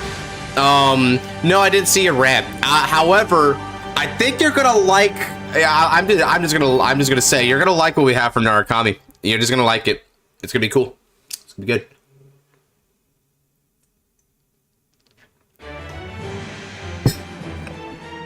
good. Impulse on your Dio. Get impaldioed. Get impulratioed. Get palled. Don't look at my Dios. My itty bitty Dios.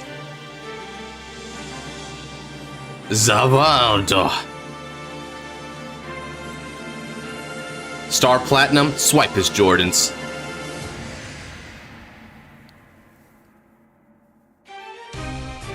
Alright.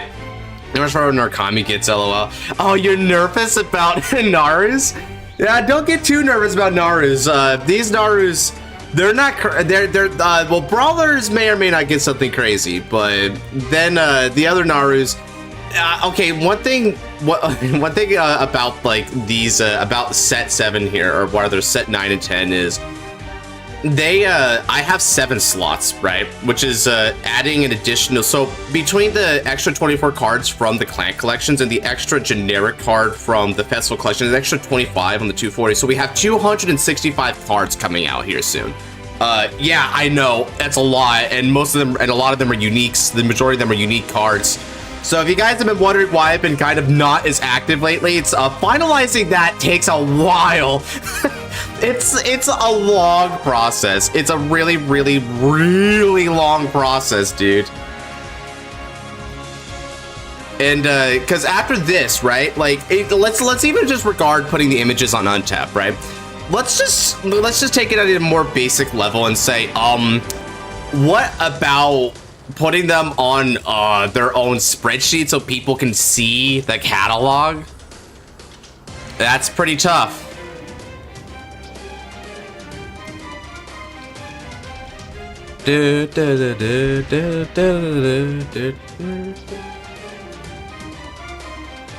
Oh no, bot has broken in. Wait, actually? By the way, what if group... Oh, that was earlier. What if Group D's second person is Kyoko or Taizo? I don't think so, because they already had their fight, which I think is supposed to be the nod to Taizo's level, and they don't even, it doesn't even seem like he's participating, because the one participating is Etika in his place. I think it just narratively makes no sense if it was Taizo. If it was, then I'd say, guys, you already explained why he shouldn't be here. Why is he here? Can't wait for Arusha to restand for every Vanguard attack you do. What? Okay, I don't. Okay, let me just say it's not nonsense. Don't brawl my ers. That's not nice. Brawl ers. I'm gonna brawl her. Brawl her. For every rear guard. Oh, frick. Oh, are you imagining like a reckless dragon? Melfi's about to stop time for 11 seconds. Uh-oh. Zawarodo's about to surpass Star Platinum. Man, imagine letting Star Platinum get like lazy and lose out on that amazing effect.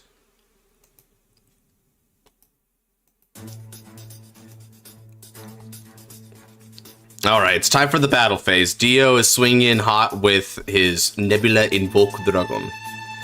A quick damage check there, going up to 2 for Noelle. Is it the same level of absurd as Hamskate? No, it's not as absurd as Hamskate, but Hamskate is a ban-worthy strategy. We just need someone to do well with Hamskate. That's the only thing. Okay, Impaldio's going in hot with 2 drives. 18k. Okay, Noelle's taking again. Zawarodo exceeds our opponent. Ooh, a heal trigger. Okay. Well, there's a consequence for Melfi swinging with rear guard first. Yeah.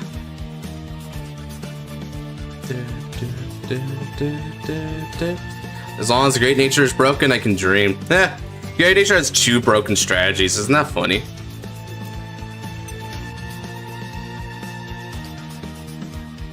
Oh, if you like Mega Colony Dark, yeah, you just wait. I remember when I designed the Mega Colony cards, right? I think David's exact words was, "Holy consistency, Batman."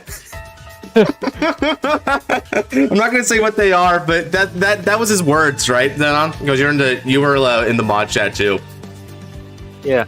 Yeah, that was funny as frick. But Hamsuke, how's that better than Big Billy? Because Hamsuke can Excel spam weep. So Big Billy has the powers, but Big Billy has 2 issues with it. Not only does it rely on seeing like those pieces to maximize, but it also has an issue where it isn't able to get its full effect unless there's a grade 3 in the soul. Yeah, you get a ton of Excels with Hamsuke. And it spams board, so it pluses a lot, whereas Big Belly plussing engine isn't quite like that. Because it's a back-ended plussing. It's not a front-forward plussing. You draw mostly at like the end of the turn and stuff, and end of battles. So you're not able to get them for pieces. So Hamsuke is just a superior strategy all around. And it's weaker than Leopold Reverse too, because for the same basic reasons, Leopold Reverse has massive immediate plussing and Excel spam. A lot of the Great Nature big dogs kind of do the same thing. Quick question, is order cards unit cards asking for sobriety's sake? No. No. Nope. Ripperonis.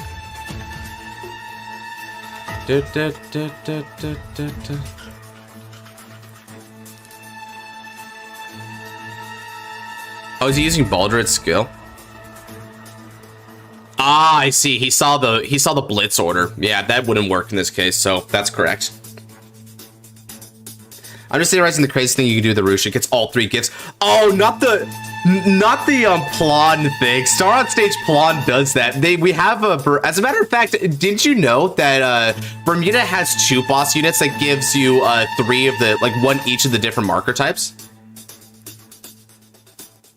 And I think, well, no.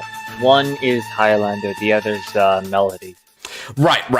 One is Plon, which is Melody, and the other one, I forget her name. I think she's the red-haired one. It's one of the grade 4s. Oh, we mean for V. I thought we meant for premium. Oh, for premium? Hamsuke is trash in premium, dude. Can I be on the wheel? Yeah, sure thing, Genesis. How many I mean, the grade 4, like, for being like the grade 4 with the Highlander condition, also lets you get all 3 at once, while Plon makes you choose between one of the 3. Yeah, I mean, that one right there was the only thing it did though. So it's a turn 4 card to do that, but once you get that, it's amazing. Genesis, you got 4 slots, my guy. Oh, you're almost there. If you don't get picked today, you better prepare your bingo card.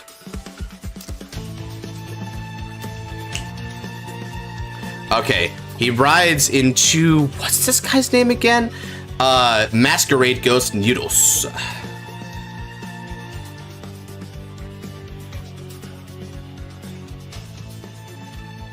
Okay, he's getting cards. He's got cards in hand. He's playing Shadowverse, guys. He's playing Shadowverse Evolved.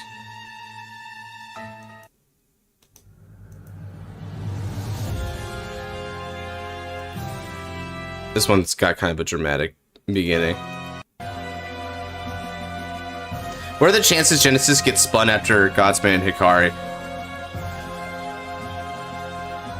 Yeah, for real. I mean, yeah, Genesis has, I think, like a 1/4 of the wheel right now. It's like 1, 2, 3, 4, 5, 6, 7, 8, 9, 10, 11, 12, 13, 14, 15, 16, 17. Yeah, he's got approximately like 25% chance of getting picked on every spin. And every time he doesn't get picked, it's gonna get better. Are you guys playing with custom cards? It's insane. Do you make the cards? Yeah, so what you do is you make the cards and then you input them onto Untap here, right? And so that's what Noel is doing. That's actually what we're talking about the V series is we have our own V series format. Where it takes the V card pool, but then we expand on it. So we're basically taking the role of Bushiroad if Bushiroad actually cared about V series and continued with it. If I ever got picked to my opponent, we'd be running in V Revival possible. Yeah, it's good to lay down the law on that first. Shoot, if he put it in, maybe as an unmasked. So he's got in his front line his Vanguard along with 2 Rusher Ghosts and a Parade Ghost Bakino. Bakino is an interesting little resource card. It's pretty strong. The thing that's kind of funny about this card is that EVing 2 for Soul Charge 1 is really like weak, but it just draws for free, which is hilarious. So I'm like, why does it just draw for free?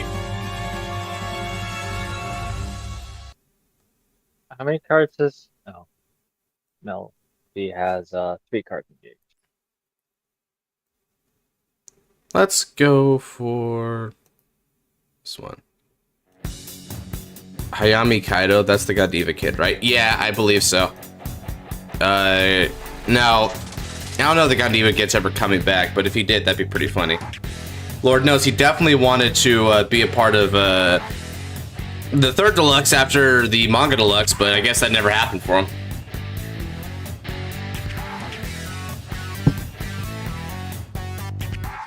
I mean, it'd be funny if somehow they do introduce him in the anime as the second fighter from America. That would be so trippy.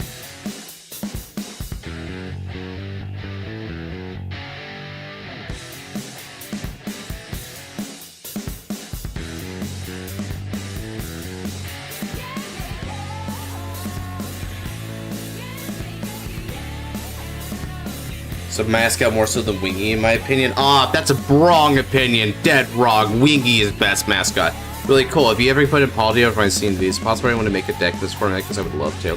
So, the way V Revival works is we have like card designers. I'm one of them, right? But we have a dedicated set of card designers that makes the V Revival card list, and then we actually have like a list of everything in the card pool. And then we have custom ban lists, and we also have tournament. We host tournaments, so it sees tournament play on our server. As a matter of fact, right, in approximately 6 days from now, we're going to have our next V Revival tournament. It's the last V Revival tournament of this support wave cycle. So if you want to hop on in and check out what we've got, go ahead and join the link in our Discord. It's in our description. It leads to our Discord, and from there go to Project News Discussion and also just the Project News tab, and you'll be able to catch up with all the cards that we bring to bear here, right? And other people can help you acclimate to the format as well. We have a lot of nice folks in our community. It's one of our strong points, I believe. Wingy won that poll, so technically they won fan support. I'm looking forward to playing Hyaki, filling my board with 20 plus 20k to 30k units. Oh man, he's Hyaking it up, bro. He's gonna show us that Murakumo is not to be underestimated. It's not to be taken lightly.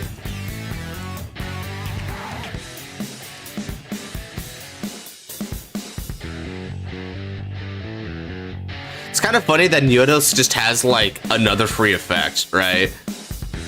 Like, so it's casually a 5 attack turn for free, and he also has cards that like draw every time it's placed for free. Maybe if I can play Excel Spam, well then play Hamsuke.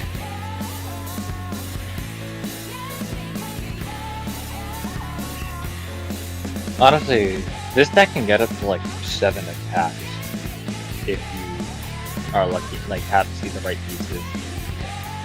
Draw a card, that unit gets 10,000. I thought it was only a 5 attack turn. Well, no, because, like, I don't know if it was a change, but that first skill on yours does not look like it's once per turn. So, yep. And it's just whenever that thing is bound, which it binds itself whenever it attacks or boosts. So if you have, like, attack 5 of them on the field. Every time one of them bounds, it just calls one from drop. You need like at least 3, maybe 4 in drop.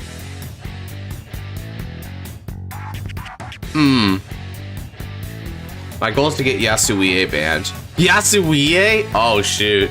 I mean, that can ramp up markers. Yeah, I can get that. Yasuie, ever since release, has been a pretty solid dark horse Vanguard. That's like one of its big things. Do you pick anything that isn't a pain in the ass for your opponent? Jeez. Keep dreaming. Oh man, the Murakumo units are gonna fight each other. Yasue versus Hyaki Vogue. That's gonna be awesome. If what you said about Hamsuke is true, sounds like a paradise because it's so D, so drive anything resembling Great Nature unless Mag. Oh, if you want to play true Great Nature, we play Lox. We introduced like all the entire Lox ride line, and Lox plays like a true blue Great Nature deck. swing, retire units to get draws and other effects. It's cool.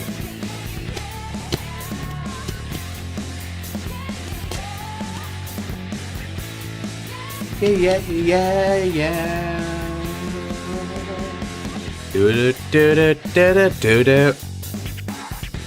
Impeldio just chooses not to guard because he's ramping up his markers. Making people start from the turn will be great. Yeah, you're probably, are we gonna do some Star Vader gaming? Yasue, my Mura boy. I can already tell we won't be getting along. Ha! Alright, now it's time for another damage check. If Melfi hits, oh, nice! Okay, it's a trigger. So now that means Melfi's at a total 33k base. None of his dude's other cards can even, like, hit. Da-da-da-da. Nice.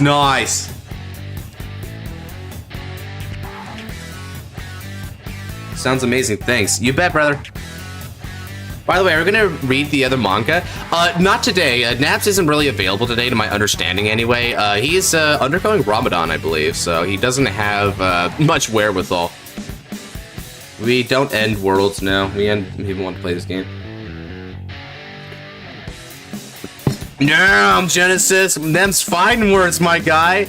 It's like you're looking at Chaos Breaker saying, like, remember this, Genesis. If Chaos Breaker attempts to retire your rear guard when you unlock, remember that you have turn priority. You can bot deck or bounce that sucker. Chaos Breaker can't touch you. They can't take your markers. They can't take anything.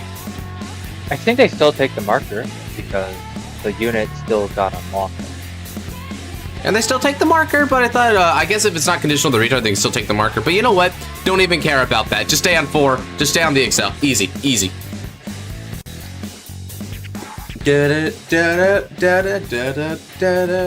Nabs is fine.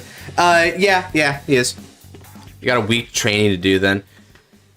Yeah, you gotta train, bro. You gotta train. Everyone's been trying to get some training in recently. G-Next tournament too as well, yeah. Shoot, that's why I'm hoping more people will ask for like a V or G-Next here because I wanna.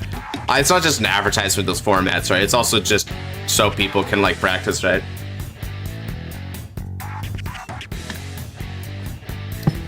Restand the Vanguard for a 4th time. I mean, the only deck that can do that is Dragonic Over the Rebirth, I believe. Restand the Vanguard. My boy, what do I see on my golden audio?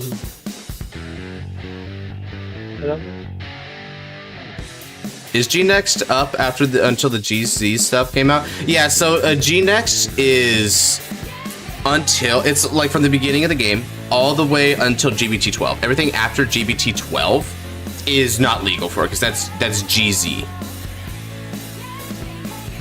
One of the best also like sets to know that this is the start of GZ is the Messiah Trial deck and G-Clan Booster 6 Rondeo of Chaos and Salvation. Right. So those trial decks and other boosters, because they're after GBT12, like they're not included. Like that is the hard cutoff point is GBT12. If it was released a day after, it wouldn't be legal, right?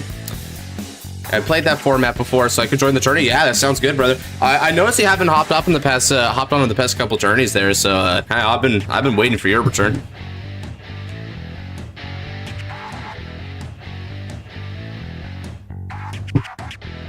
Good eat on.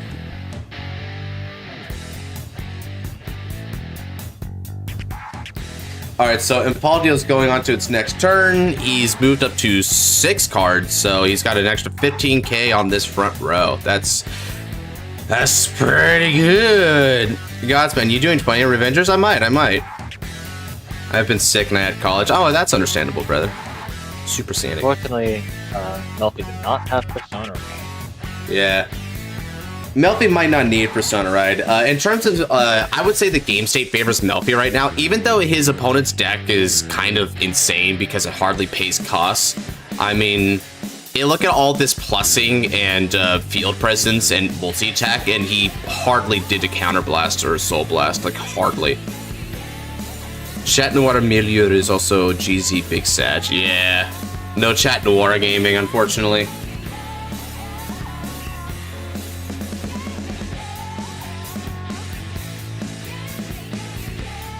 We should do training sessions. Yeah, I've been thinking about doing that, right? Especially with this upcoming week, because people, I feel like people haven't been able to get like enough games in to like really get the feel. So I need to like split my time over the course of this next week. I need to split my time between finalizing the format for release for set 9 and 10, and also helping people acclimate for this tournament, for the final 7 and 8 tournament.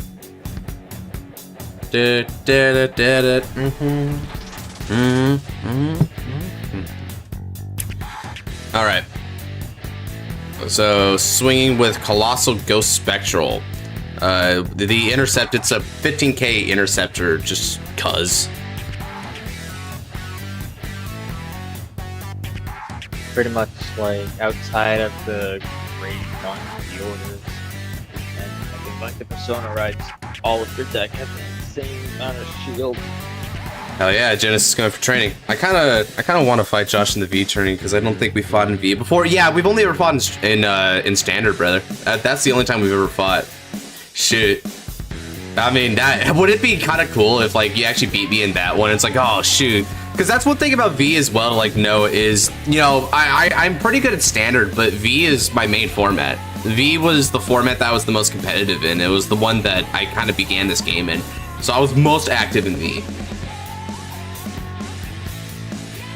V Revival Yasuie, yeah. V Revival Yasuie is like easy as heck. All you gotta do is build Yasuie and include Pestle Collection stuff if you want, and that even that's not a must, right? Pestle Collection stuff has always been an optional thing, but this is where like being a format designer is fascinating to me, because you can really get the sense of like meta trends based on your designs, right? So because I was the one who made those PGs, right? That was like my brainchild right there, and seeing those PGs would be so funny. Yeah, I know, right? Especially like imagine it backing Revengers or something. I just like get dunked on. That'd be funny as frick. It's like, oh no, not my entire channel crumbling from one loss.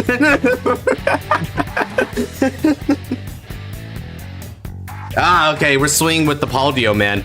That's so weird that he didn't swing with the Vanguard first. You'd think he would have, right? So that he can play ping pong. Put Vanguard effects and triggers on Vinster. Vinster slings, puts trigger effects on the other grade 2, and just go from there. It went downhill. Like, yeah, so that's 41. So it appears that Melfi has not divine skilled, so they have deigned to not burn all their resources yet. They're waiting for the next turn, the big turn. Okay. Oh, what happened? It went downhill, like me and switch bodies or something. Like how? Maybe you guys did switch bodies. See, him and I were actually having really strong games last night. Yeah, y'all should have seen the game him and I had the other just last night, right? He whew, we were pushing some mad skill on each other there, dude. I mean, we did nothing but like calculate probabilities on crap and like try to play around each other's ability to like heal and limit damage. It was sick. All I just hope is that for this next V event, I don't have to see Gastiel's Luckily Bug. Oh yeah, you lost to Helmet Steel. Yep. God, dude. I mean, it really is that easy. I almost wanted to bring Gasteel just to like get it banned. I'm like, Gasteel is not a fair card. I mean, I always say this about Gasteel, right? Especially after I brought it up in my DI top 10 list. Gasteel has 4 win conditions, and you can activate them all at the same time. Like, take that into perspective. Was it? Just like, yeah, what are you gonna do? Especially if it like reaches that condition, you just die. Yeah, you just die. You just die, right? Like one of the 4 win conditions is a Dragold skill. That's just one of them. Imagine a Dragold gave critical to the front row, shut down auto abilities, and forced your opponent to put a card from hand into damage on face down, even if they're at 5. Like, imagine if that's what they did. Shoot, it doesn't even need to soul charge like 2 different grades to draw a card. It just draws. Just draws, yeah. Just draws, dude. Like it has a hand rip, a damage ping, one of the strongest starter scripts in existence. Oh, it's so insane, on dude. top of power minus. V's been my format for a while. Oh yeah, V is great, my guy. In the peace, look into my eyes. About me behind my back. So for this attack,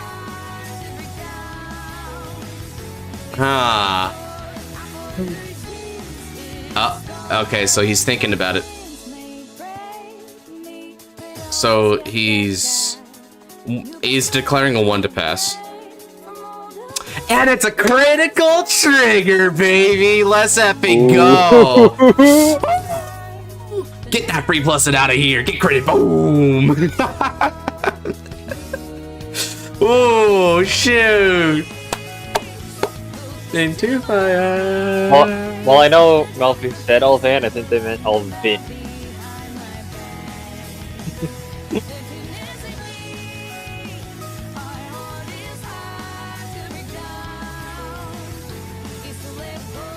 Alvin. I almost made that mistake once. Called it bad instead of Vin. Vanster. No, I think it's just there was like I was guarding, like I was going against an attack that was like a 1 to pass, and I checked the trigger and I almost gave, I think, like the power to the rear guard. Oh no, he healed. Oh no! Oh no! Oh frick! Shake it off, Melfi. Shake it off. It's just the universe saying the game can't end until the divine skill activates. Yeah, for real. His opponent just randomly healed. Oh, oh. Frick. Oh, there it goes. It's going pretty good, Luis.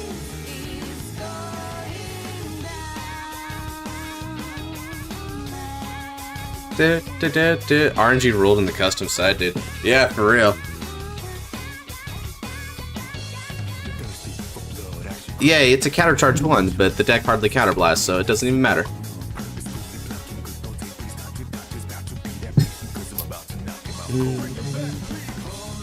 Bye-bye, my totally one of Binster. It's okay. It's okay. You shake it off, Melfi. You got so much hand here. He's probably not going to be able to kill you unless there's just OT. There's always a chance for OT.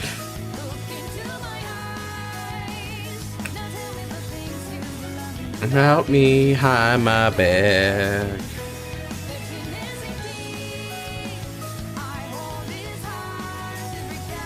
Alright, let me check something here. It's time to be a good mod and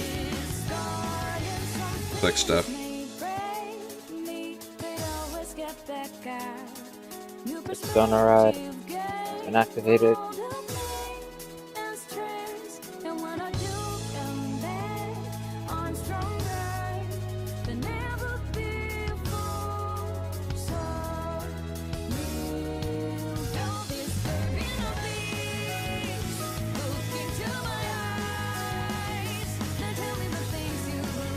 About me, hide my back.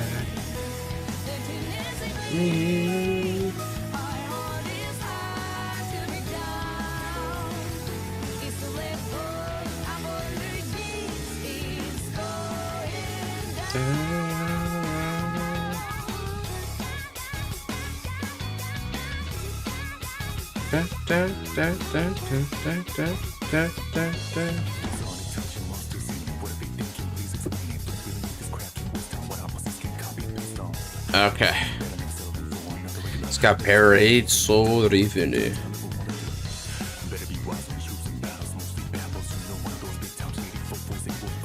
Hey, Parade Soul adds anything off the top 3? Wait. Oh shoot, Zenon. Look at this grade 2. I see it. It's almost like a mini Banakander. That's kind of what I'm reminded me of. That's what you're thinking about? I'm thinking about it as like better Saragon. Oh yeah. So imagine Saragon did feel your soul, and also looked at top 3 and added anything from it. Wow. I mean, Saragon adds anything as well, right? Yeah, from top 2. But, I mean, just, and it retires itself. yeah. I mean, Paradise Soul Raven just is what better was. A round 3 matchup against Prison did this twice. Randomly Miracle Heal on 2 turns, still won, but that's an anxiety inducing. Yeah, I know, dude. You do not want Prison to get lucky. Do I miss any epic fight moments? Yeah, dude. Round 1 was insane between Draguled and Draconic Overlord, well, not Draconic Overlord, Draconic Kaiser Vermilion the Blood.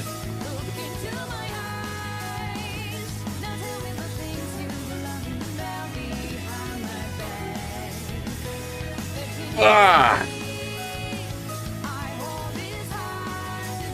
Wouldn't it be more like Bifrons? Nah, it's not like Bifrons, right? Because Bifrons is 1 to soul, 1 discard, 1 to hand. This one is only adding 1 to the hand and like itself to the soul, but Bifrons is technically like it's a true +1. This is technically a break even, but it's getting you soul doing it. So it's more along the lines of what Saragon is, because Saragon's also a break even.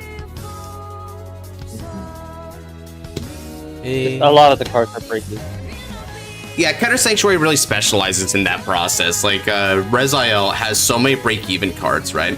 Whether you're talking about Saragon, Painkiller, Nobaris, a lot of break-evens. You know what's something I might wish to try out? What's that?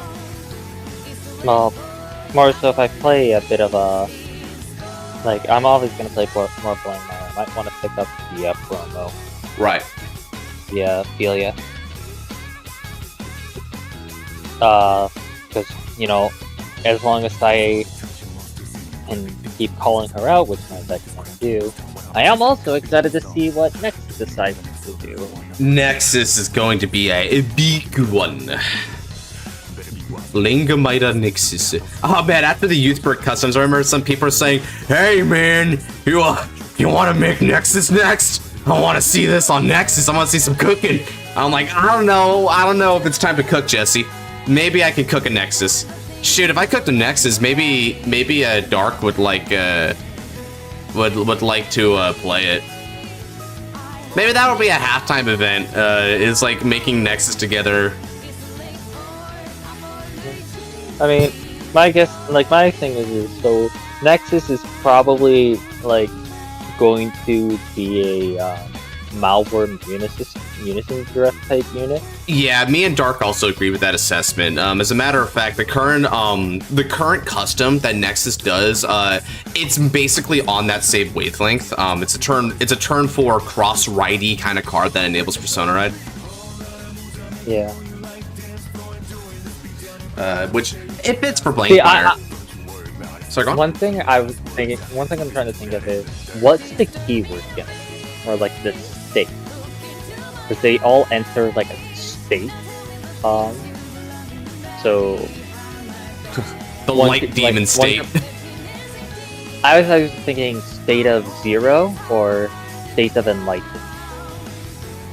Oh, call it infinity.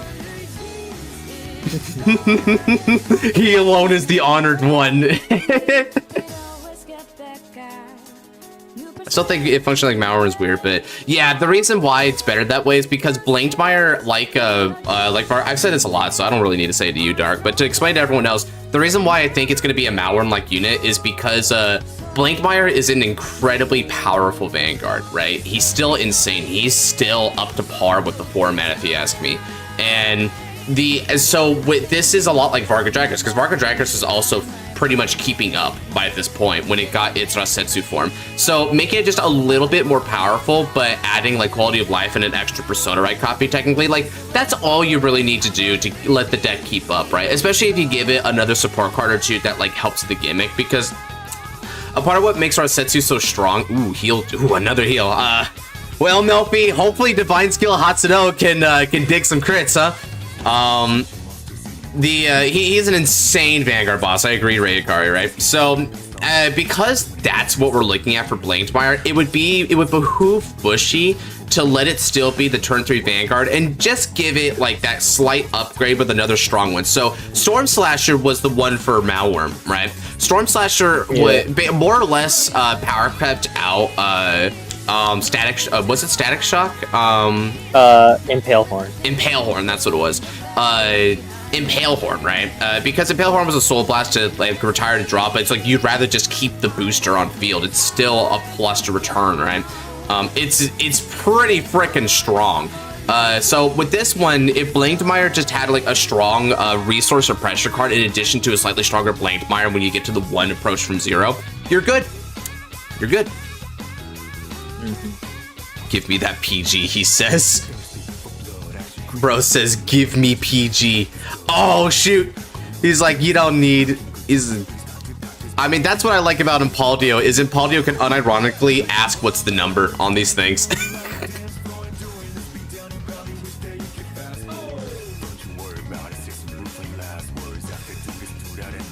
Yeah, the tech is powerful.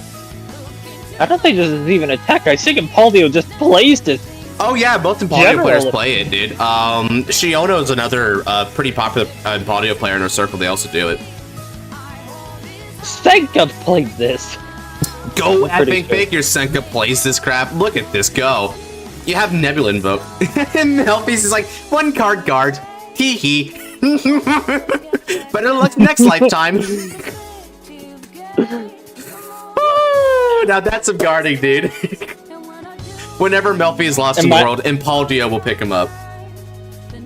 Imagine the cyclers activated whenever they placed on Guardian Circle.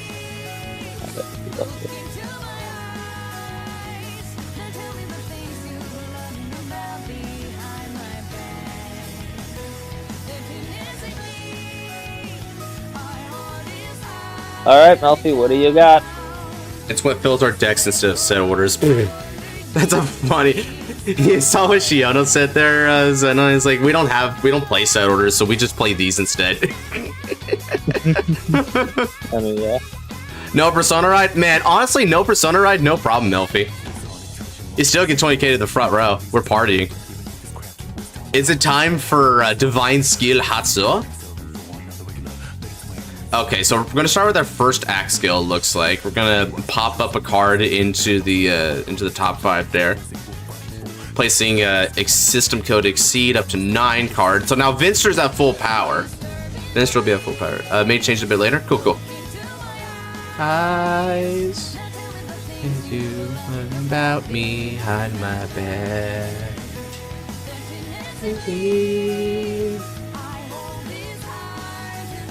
Yeah. Okay, ooh, calls a nice resource card there, and he was in need of a booster anyway. Or at least he could use a booster. Okay.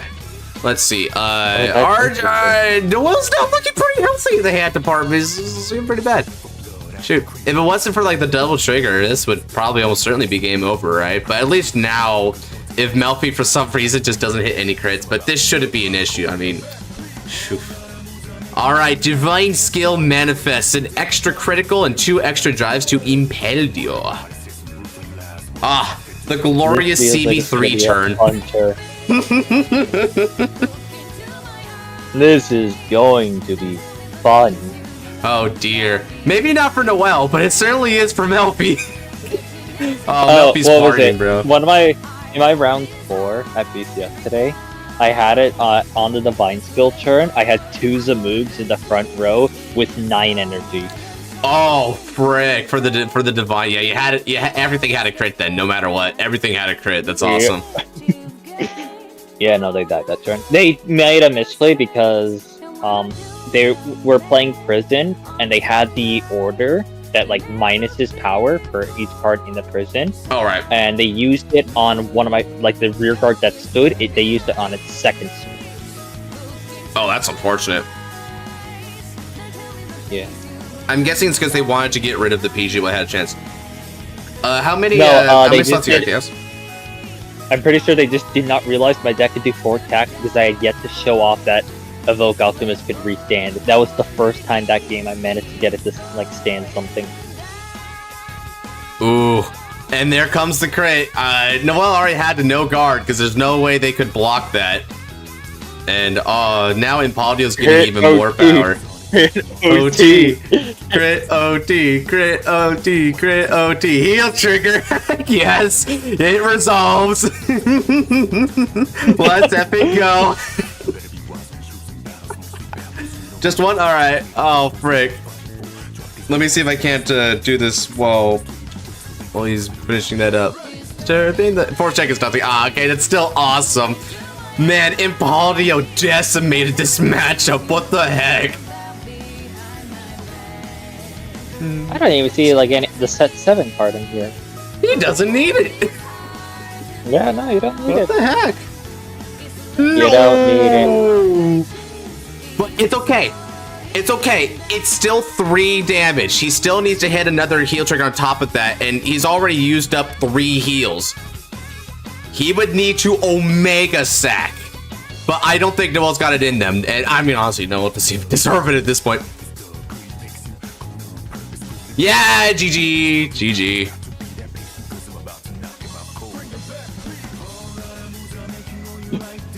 You know what would have been funny for a thing for Melfi to do? Exceed the customs, bro. Amazing. You know, because you and I can see that Melfi has another Vinster in hand. Oh wait, no, never mind. Vinster only works once, so it's only a 6 drive. Never mind. I need to read my cards. Oh dear. Oh dear. I was gonna say like, be like, haha, funny 8 drive tech turn. Nope, Vinster does not work like that. Now, Vinster gets some Vinster drive checks to the Vinster. It's just the Vinsterception. On the bright side, though, yeah, even if it went on to the next turn, I don't even think Melfi would die on the next turn. He's got PG, 20k shields, 15k shields out the wazoo. And like because OT is out, the random win condition is gone. So it's like, what the frick, dude? That was... He crushed that. Impaldio crushed that like a egg. I'm gonna break you like a Kit Kat bar. Oh man, bro, and I'm going to break you completely and utterly.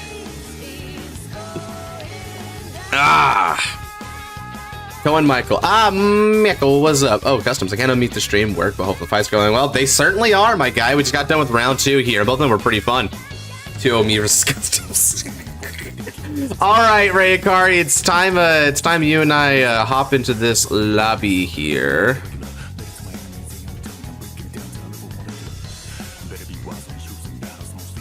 Damn, he was fast. He was faster than I was.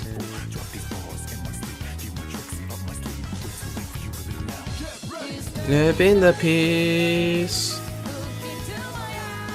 All right. Thank you. Behind my back. Let's see. So what we got? Okay, so it looks like he's playing a standard deck. So I gotta play some standard as well. Put custom sphere me. Who's after you two? We're about to spin it.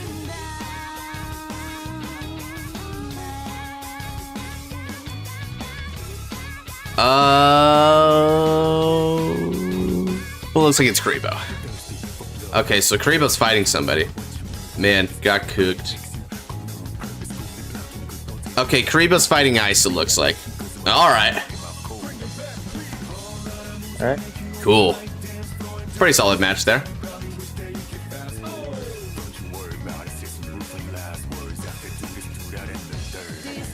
In the peace into my eyes. About me behind my back. Let's see, what do I want to play here? I checked all 4 heals, bro. Looks like I don't get a rematch against Mealfy. No, sir. No, sure.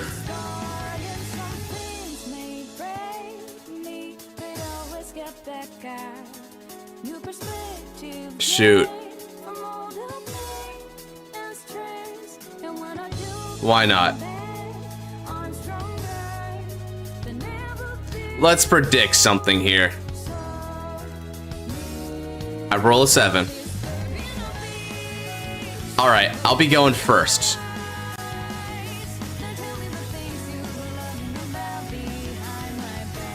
Bot deck 1.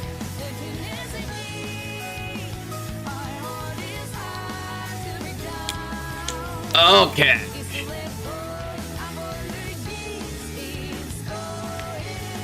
Now it's time for a song change.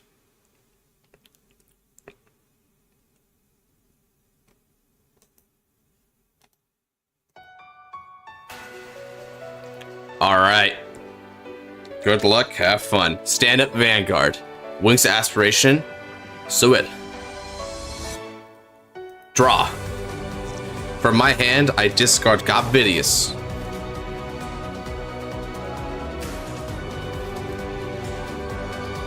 Ride Tranquilla from the hand, set the energy generator, and pass the turn over.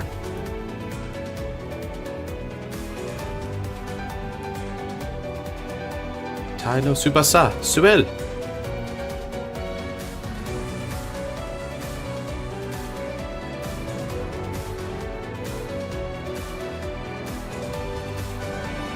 Chat decided to do the matchup we're waiting on.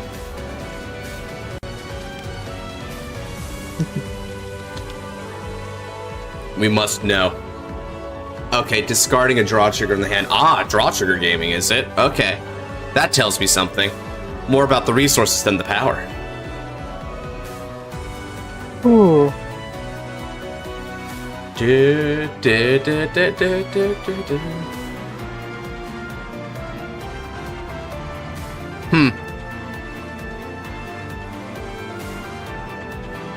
I won't make it that easy to hit me. Garp with Blade Feather Dragon. Ah, and there's Zest Rebuildo. I'll have to deal with him later.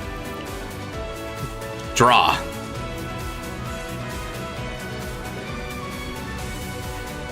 From my hand, discarding Lavarch, energy charge 3, and ride into Ascensior.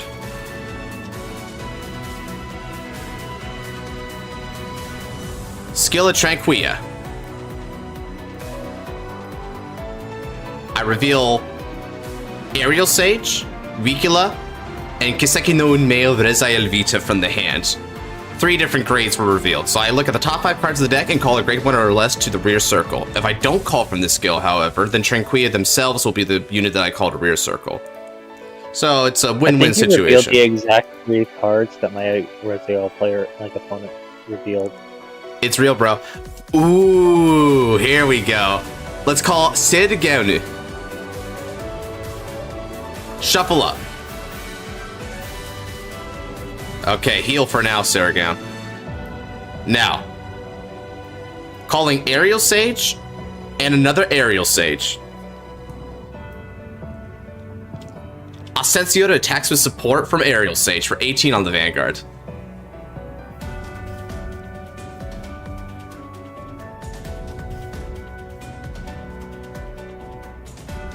Full blast rebuild would be too much for us. We cannot handle full blast rebuild. Check. It's a critical trigger. Critical goes to Ascensior, power goes to Aerial Sage.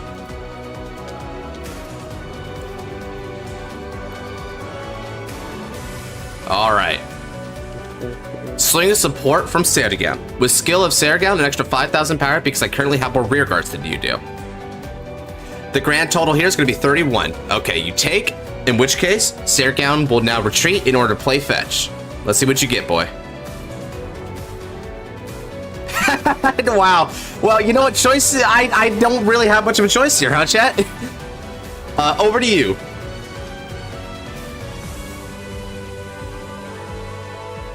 Ah, I love Keter v Keter matches. They're always my favorite. Good, honest fights. Powerful decks against powerful deck. Okay, so he discards Zest from the hand to ride into Determined to Breakaway Youth. Now, Skill of the grade 1 Youth, Soul Blaster, look at the top 3 cards of the deck. You can either add a Youth to the hand or call a grade 2 or less to the rear circle.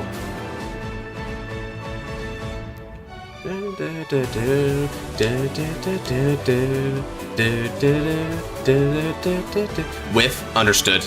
It happens. 3 is not a very strong search rate. Rita's? Whoa! I have not seen you in a minute, my girl. No guards.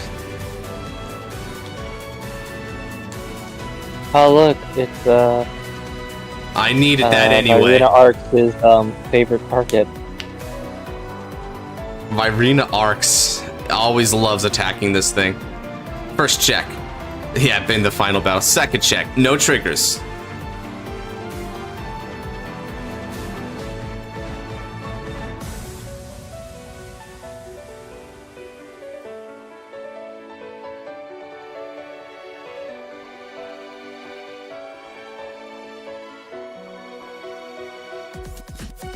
What's up, Flare? 10k to Aerial Sage. Oh, alright then. If you wish to be afraid, then you shall be afraid. Alright, thank you for that, Rei Hikari. Your hesitation has allowed me to get ahead in this game. Stand and draw.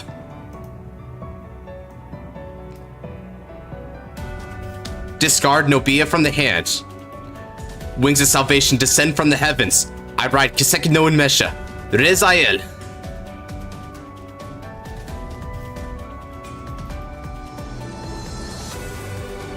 Skill activates. I call Nobia from the drop zone. Skill Nobia. Counterblast. Look at the top 3 cards of the deck.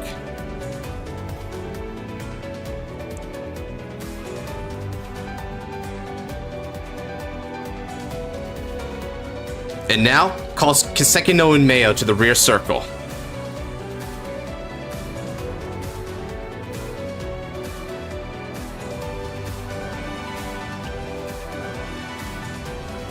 It's time for battle. Let me go ahead and refresh real quick.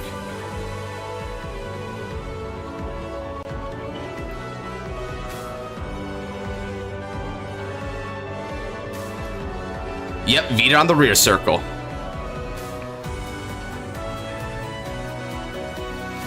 Kiseki no Unmesha with support.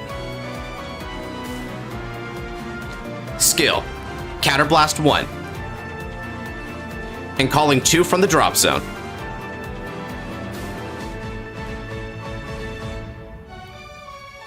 Let's call Sergown and Blade Feather Dragon. Aerial Sage's skill allows Aerial Sage to get 5,000 power continuously when it boosts while on a grade 3 or greater Vanguard, the res element's card name. 26 on your Vanguard with the Twin Drive. Twin Drive check. The first. And then the second. No triggers.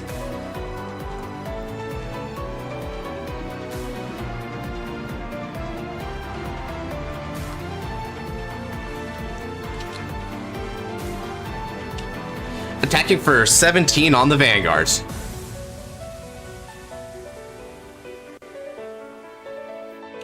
Skill of my Blade Feather Dragon after battle it boosted. Move into the soul, grant 2,000 power to a unit. 2,000 power will go to my Nobia. Nobia with support. Skill of Sergown. As I have more rear guards than you, an extra 5,000 power. That now turns this into a magical number of 25 on your Vanguards.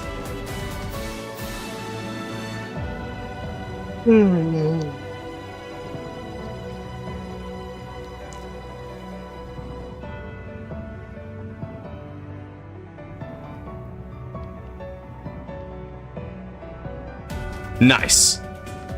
After battle, Sergown skill. Let's fetch.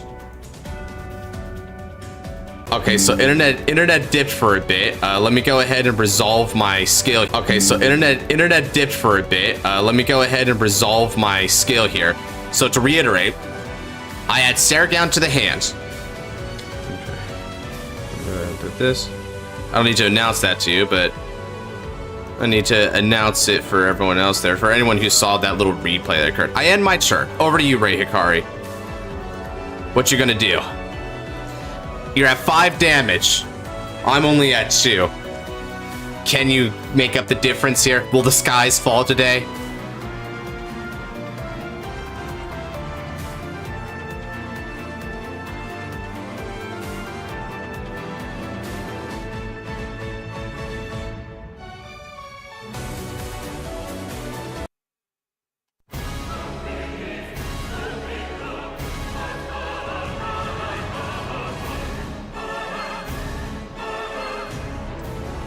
Alright, Jusibirke Skyfall Arms Rebuildo.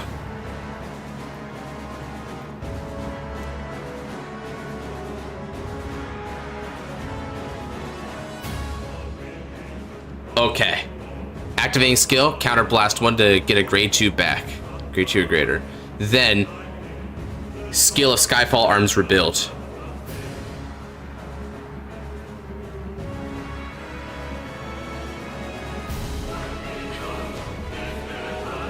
Oh, he's using old Skyfall Arms Rebuild. Interesting, or at least think I need to reload, right? Let me reload this.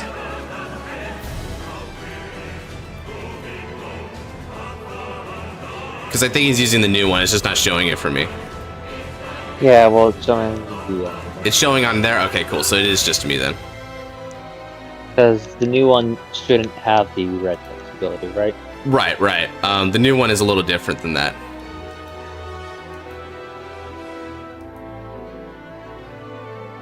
Okay, 13k. You're gonna have to try a little bit harder than that, Ray Hikari. Garbard Lavarch for a 2 to pass.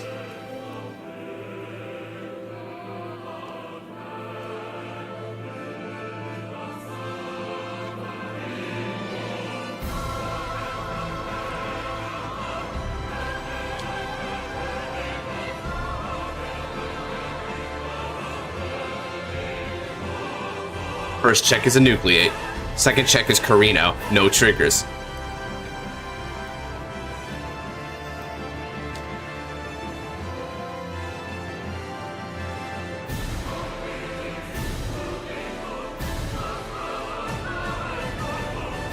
Alright. Now then, which revolt form are you gonna go into today? Ochido, Tokamatimo, Revolvdress, Jusibirke revolt form, Gust, Rebuildo. Okay. So you counterblast 1. Gust's drive becomes 2. It gets 10,000 power, and the power increase from drive checks get plus 5,000. Alright. This is a very powerful one.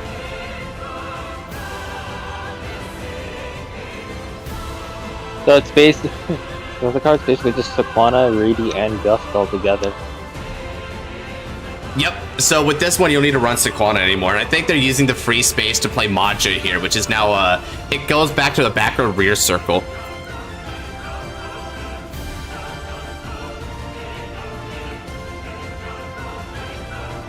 $23k 2 drives. I don't guard that. Come at me. Okay. Ooh, those are actually the same drives that I got on my last turn.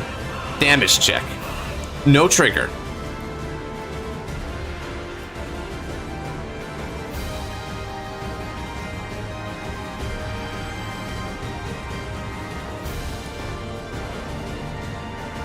Heh, no guard.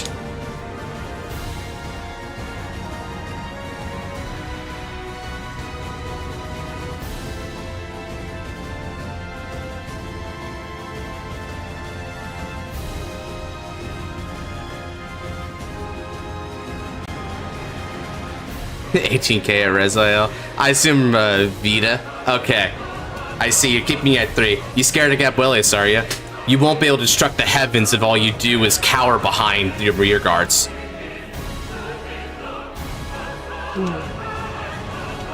Stand and draw.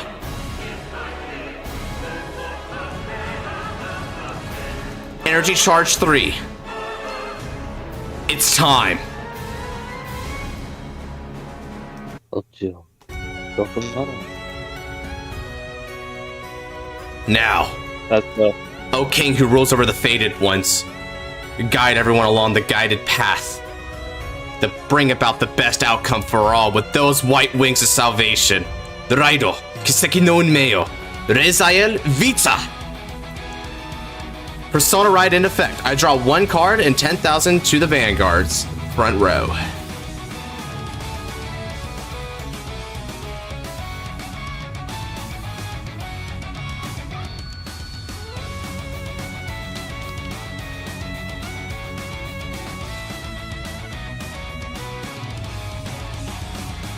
Now then, I get my true king counters.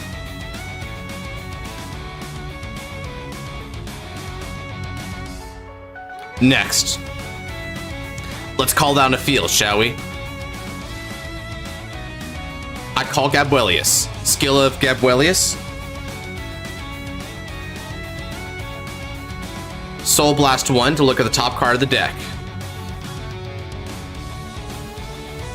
Place it at the bottom, and Gabuelius gets an extra 5,000 power.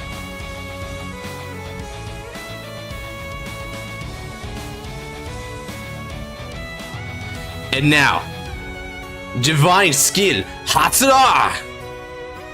I Soul Blast 1 and return all critical triggers from my drop zone to the deck. Rezael gains a drive. I return 3 critical triggers back.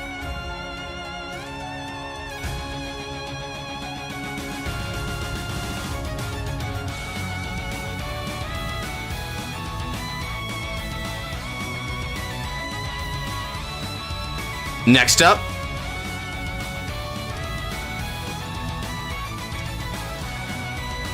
Knight of Piercing Cadwalla and Sergown Call.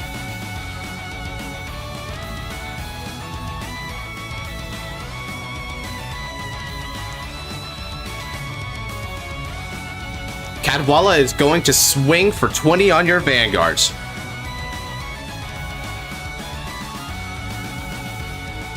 Next, Cadwalla's skill. Soul Blast 1 and retire Cadwalla. He looks at the top 3 cards of the deck and adds a grade 1 or greater, or grade 2 or greater to the hand. If I can't add, I instead draw and shuffle. Nice. Adding Noberis.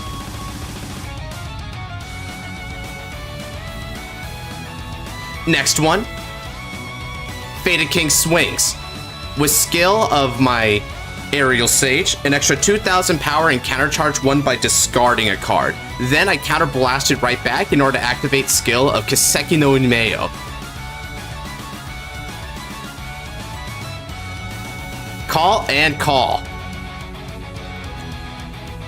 I will not put in a Rezael on a Soul for this cost, so no additional skills are activated this time aside from Noberis to get 10,000 power. In total, it's going to be 43,000 with 3 drives on the Vanguards.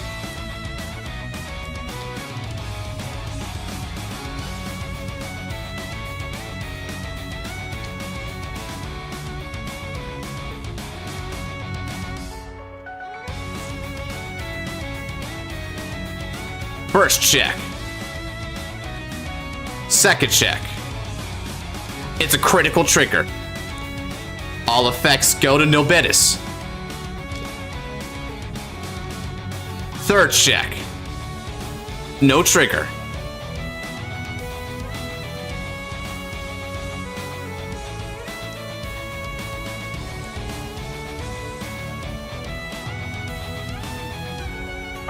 Now.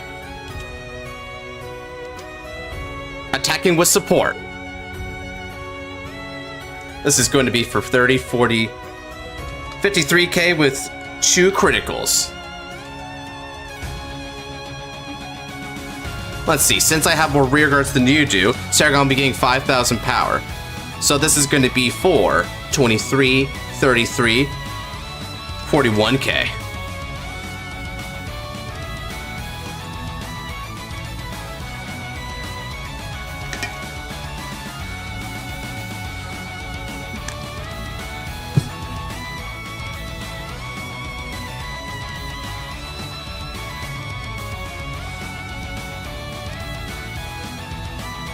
Tempest rebuild again. Okay. Now, skill of Saragown. Saragown retreats, and I look at the top 2 cards of the deck. Add 1 to the hand, and the other one goes to the bottom. Next, Energy Blast 3 for skill of Noberis. Noberis moves to the soul. I draw 1 card, then look in the top card of the deck and determining its position.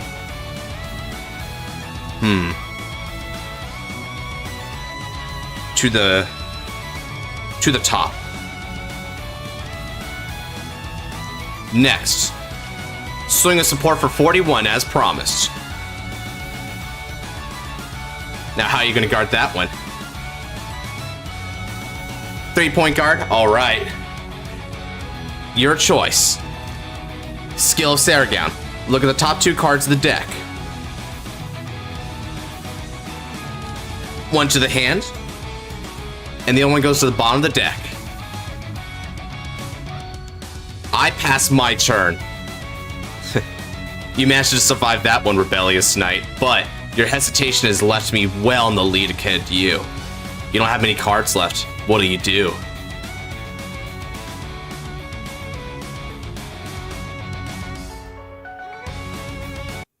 Okay, think it's time.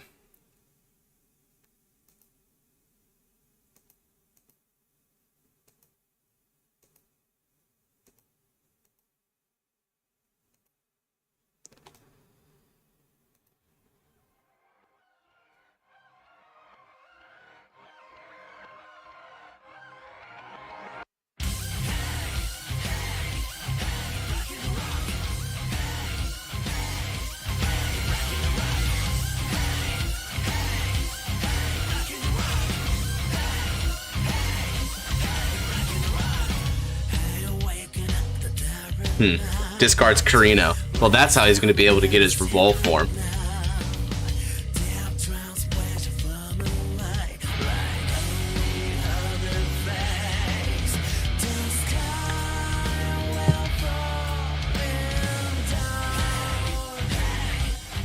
Breaking the rock.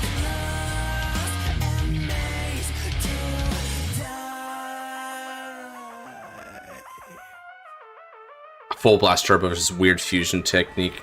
Full Blast Turbo would fall forever. Ah, Tempest rebuild, huh?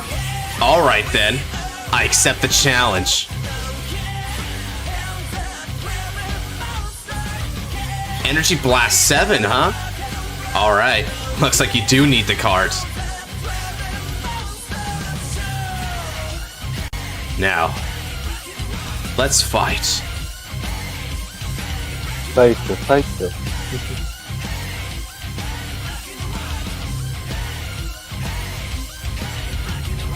Ludewater.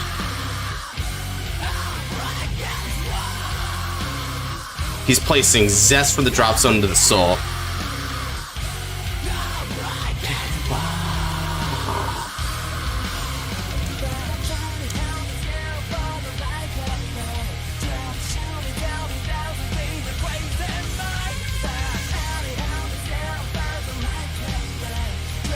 Damage check. Frontal trigger. Power goes to my front row.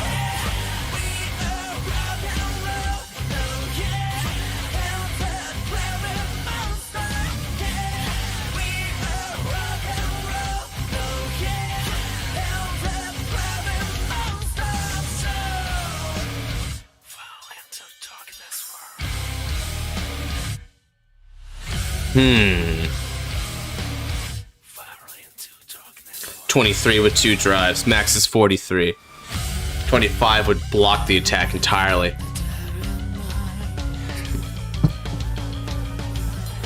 Okay then.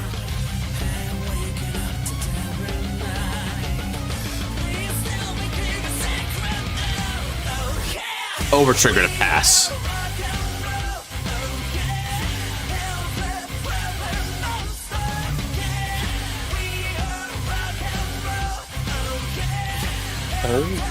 A front trigger, huh?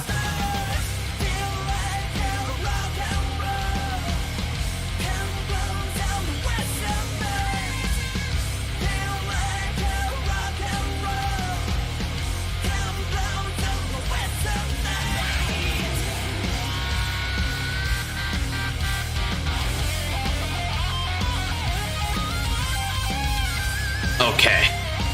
Here comes Tempest rebuilt. With its skill. 5,000 goes to the front row. He counterblasts to draw a card, returns one of my rear guards to the deck, and then he can stand one of his rear guards and stand in response.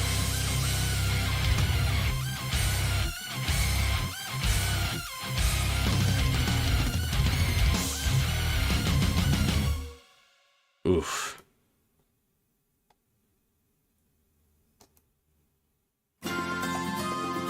Okay, let's give you this one.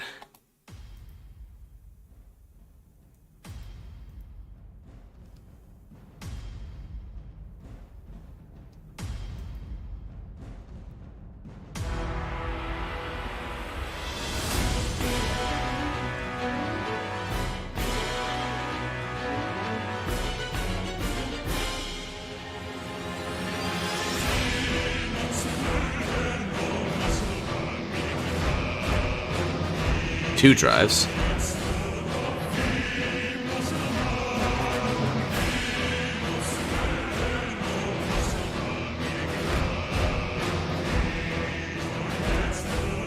Okay. He's using Gust skill. I didn't declare it before, but now we've got... And that's why you're saying Reedy effect.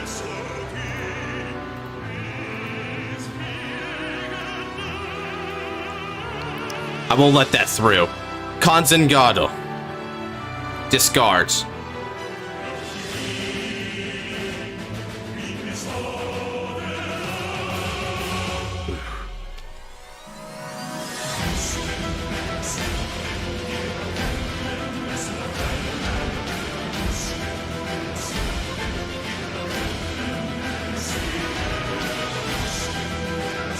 Okay. I managed to stop it.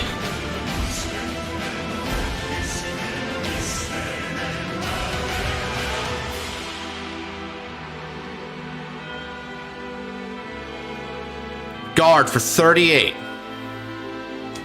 Won't touch me that easy.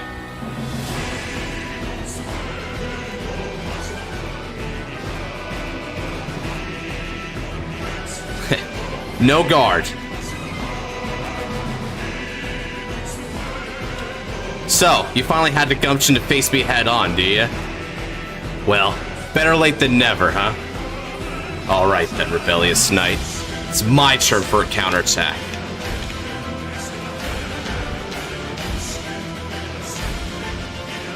Okay.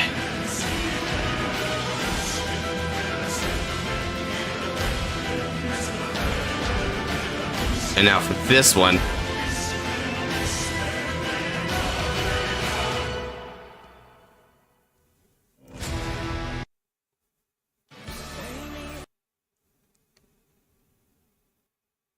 Let's start with this one.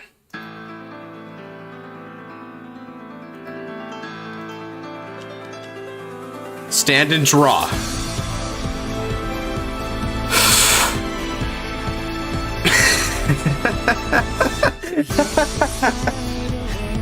Oh man. He never fails. He never falters. Now ride! The one and only, the true king of the Fated Ones. Rezael Vita, Persona Draido. I draw a card, 10,000 to my front row once more.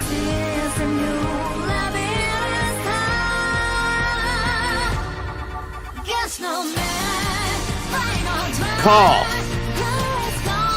Call. Now. Let's end it this turn. I attack for 18 on your Vanguard. Not yet.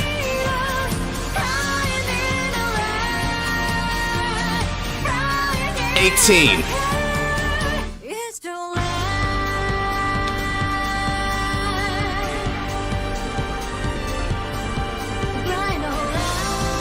How does the game go so far?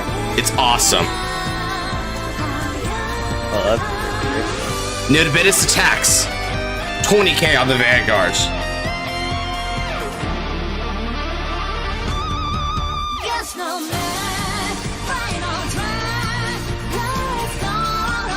And now, Take flight. Unmeo. First, Noberis' skill. Draw 1 card. Look at the top card of the deck and decide its placement. To the bottom.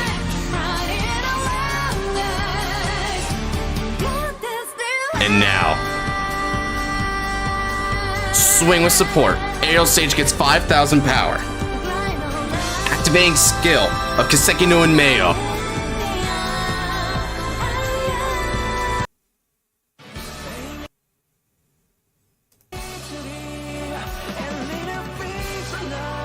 Counterblast. Call 2 cards with different grades, but total sum grades less than or equal to the number of cards in my damage zone.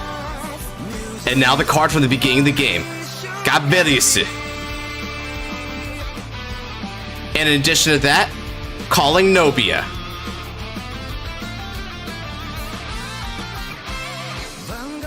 And then, additional claws of Unmeo. Placing Kiseki no Unmesha of the Soul. Continues 5,000 power, and I call over the card that I just called over, which is my Severe Spear. All units called by this effect get 5,000 power because you're at grade 3 or greater. 5,000 here, 5,000 here, and 5,000 here. However, there's still a whole myriad of different skills to activate it this time.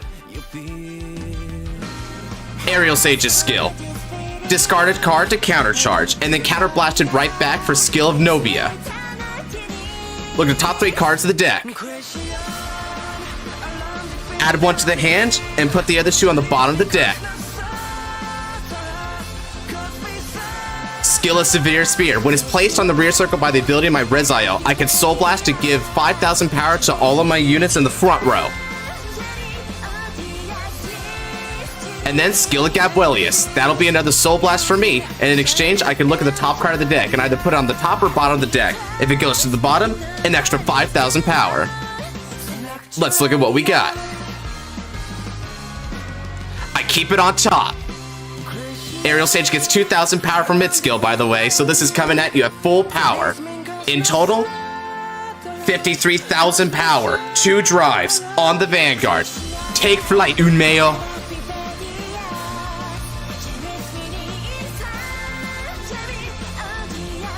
Yep, I did keep the card on top, so I know what it is.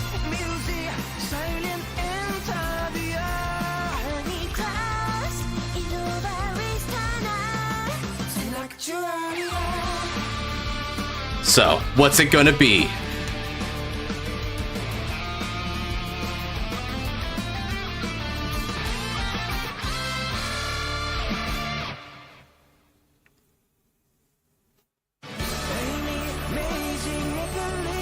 He's typing.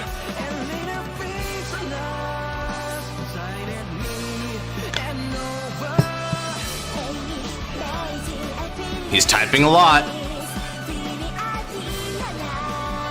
I haven't shuffled this entire time. I sent 9 cards from the bottom. Chances are 1 in 11. Bring it on. Sure. First check is going to be a heal trigger. I recover a damage. I recover Painkiller Angel. Power goes to Gabelius. Second check. Alright. Radiance Caliburn.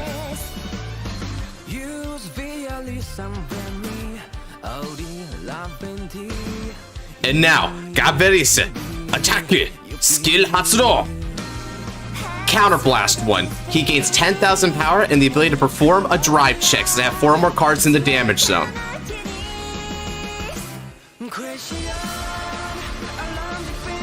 $53K with 1 drive on the Vanguard. What you gonna do about it? No guard? Alright then. Drive it, check it. Critical trigger! All effects, critical to Gabuelius. Power to Nobia.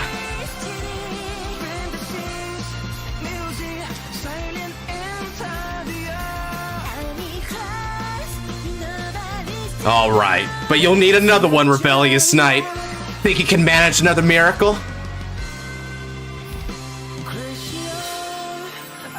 And thus, Kiseki no Unmeo has taken another soul. He has once again proven his reign to be supreme. What is it with main characters and criticals? Could have survived too.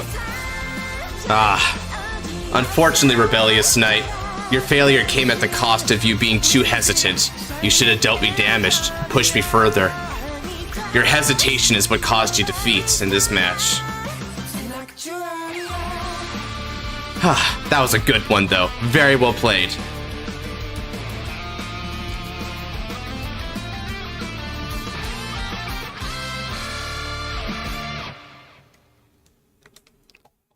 And let's go ahead and pause that.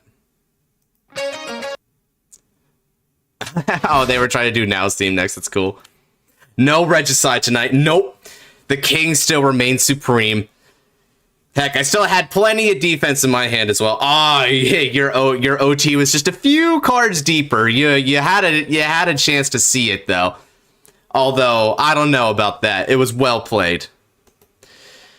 I'm back. I have YouTube chat on the side. All good. Oh, he would have survived if he didn't get the crit. Yeah, indeed. He could have survived if it wasn't for the critical, and then tried. And then he could have tried to kill me with that, although I did have the defenses necessary. I do have one question left before we go. So I draw one off of Severe Spear. And then what are the two cards for the top of the deck for my damage check? The Miracle was in effect. That was the last question that I had about that matchup. Luke's on wheel? Alright, cool. Yep, it just ended. The results were beautiful. Whew. Alright. I'll be back in just a minute, chat. Let me see here. So the next fight is Karibo versus Ice. So let's go ahead and have one of you two hop on in real quick so that the other one can hop on in.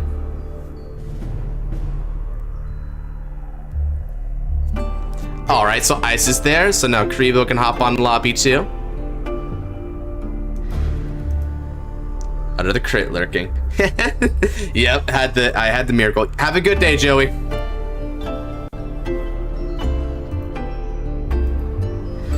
All right, we'll let Karibo hop on in there in the meantime. Oh, that was a fun one.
Hello Chad, how's it going?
What idea would that be?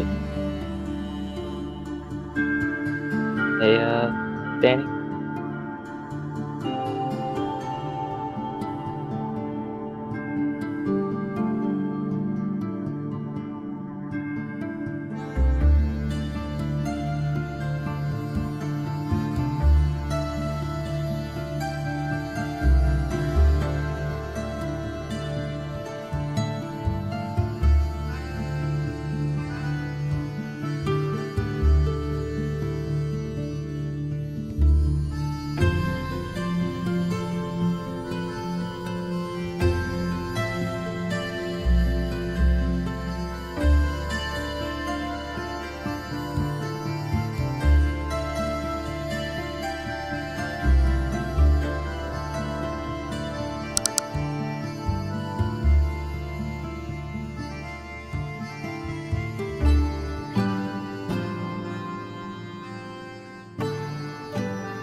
Yeah, that's basically Angel Feather.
Alright, chat, I've returned.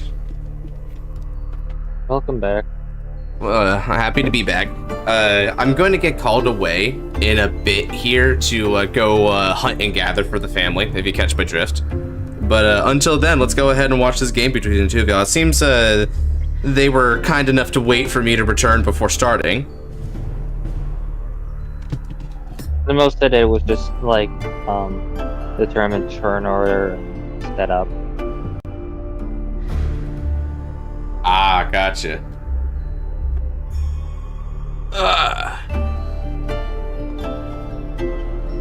Let's go ahead and play something fun. Whoa, whoa, whoa, whoa, whoa. Headphone check, what the frick? Ah, okay, so this is agreed on. Ice is playing full bows to starter, fascinating. Is this the last fight? It depends. It depends on how fast this one goes. This could or could not be the last fight, but it's probably not the last fight.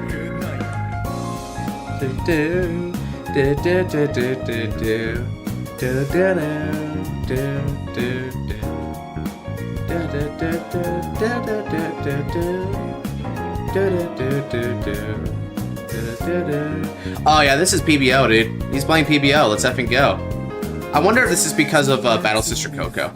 Nothing comes between us, dancing like ballerinas under the moonlight all night long. How these planets seem get painted so vividly by you. I just wanna stay with you. Okay, so catching up on chat a little bit, it looks like Karibo opted to go second.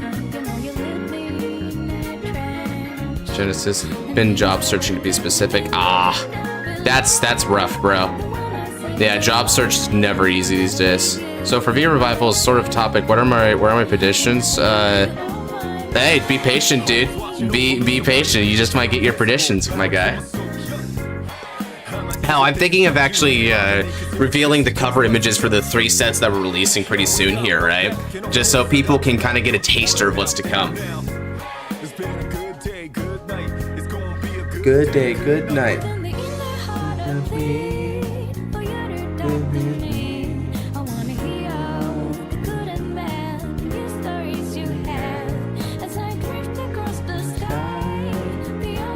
I gave Scarlight's Dragon Stand free, gave him his Dragons of V Revival. Oh boy, hey! I had a little more to design in the meantime. You catch it, I had 265 cards.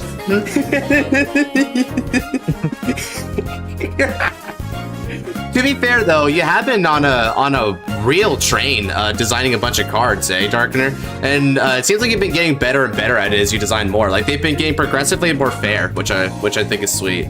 1-person team, I get a pass. Let's effing go. Yeah, fair enough. Things get a lot quicker. I'm not gonna lie, I kind of do a lot of the caseload on this, right? Because I don't have anyone to support me on certain endeavors, right? Like Xenon, I actually wanted to ask you, do you think you would be available to try and help me input the cards on Untap? Like do the Ayako card maker and input all the information on Untap? Sure thing. What time do you need me to do that? So, I'm going to shoot you I'm going to shoot you the list later on, and then we can, and it'll show you like all the like stats and effects and stuff like that, right? And there we go. And just to note, we don't do like the actual text box on them. The text box will be on Untap, but you do still do like the basic like card borders and stuff on them, right? I'll show you what I mean, but yeah, I mean, shoot, we could probably get that done, get started on that sometime this weekend, either tonight or tomorrow, and then yeah, we could try to pan that out. Maybe like you and I go half and half on it, and oh my god, if you did help me, that'd be so helpful. It takes so long to do it. So long to expand my DEV revival collection. Oh, you bet, dude. You got some cool crap. The double trigger, my guy. This is like a Ren and V series hitting like double crit with a Blaster Dark.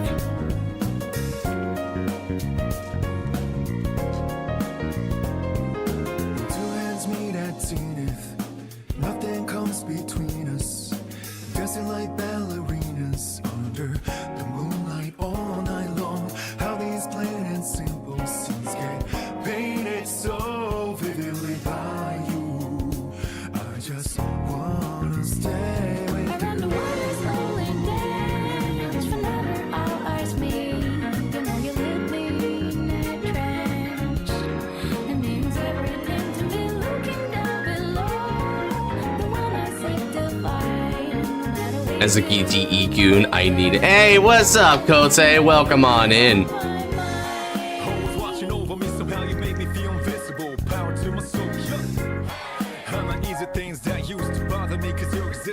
It was a double crit, right? Or... Hey. Hey. Yeah, good day, good night. At least you admit it. Need that fix. Need that fix it. Need to have the sky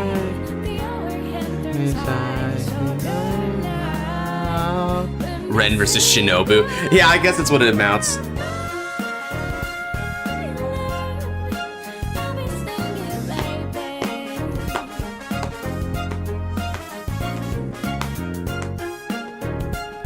Oh, the alternate art. That's fun. Creedon's got fun art, dude. I never hit it or tried it towards me, Scar. Yeah, like I would have thought that would have been apparent about. Oh, frick, hitting the heal. Well, that really undoes the damage from the criticals, eh?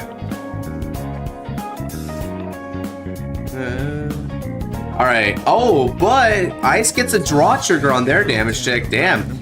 This is just the early game. Like, all they're doing is swing with Vanguard and passing, but there's already so much action going on for a minute. I like it.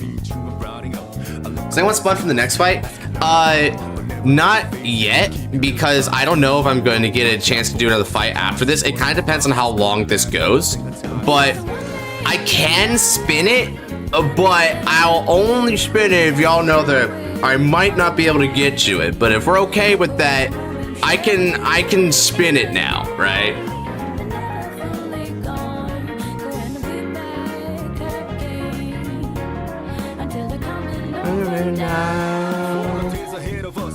I'm high, really.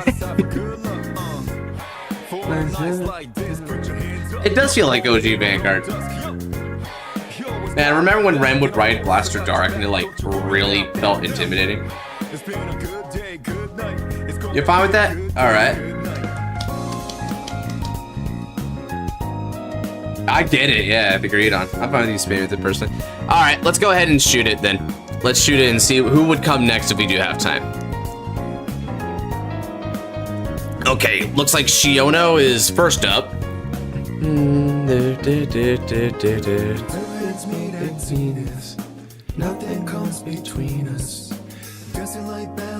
Ooh, it looks like it's a knock. It's a knock. Okay, okay. Looks like it's Shiono versus a knock. And we'll see if they're there when the time matters. First grade 2. I don't even know if it's his first grade 2 turn. All I know is that the fight ends with Blaster Dark taking out Yugioh. So no matter how many turns he was on Blaster Dark, he won with it, which is insane. Because I played Shadows a little bit. Because I guess that's like their, your name is... Oh, hey, how about that? It's got the name similar and everything. That's sweet.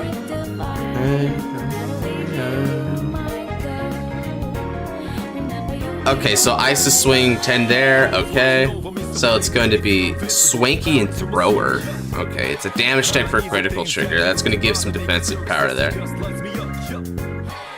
Shoot, if Genesis doesn't get picked today, that just means they get the guaranteed fight next time. Windshield, let's party, right? Yeah, good day, good night. Yeah, you can be at 5. You got it, dude. It's clean. How's my webcam? My webcam still doing good? Okay, yeah, my webcam's still okay. I get to sleep. Alright, I am back. Welcome back. Yeah, I just got a call. All good. So yeah, we're gonna bust that out, and then it'll be ready. Shoot, dude, I don't think people are ready for this next V set because we're kind of breaking it open pretty wide with this next one. I'm not even gonna lie. Like it's gonna get expanded. I mean, more cards, more stuff to break. Do do do do do da da do do do do. Let me go ahead and pop it over somewhere else. That's another.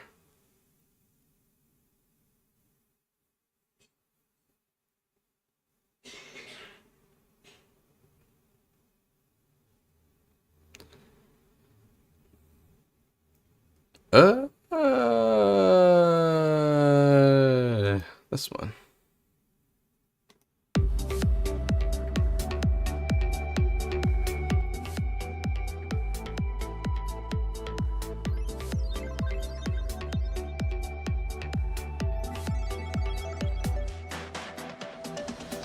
Don't they only get power if they're at grade 3?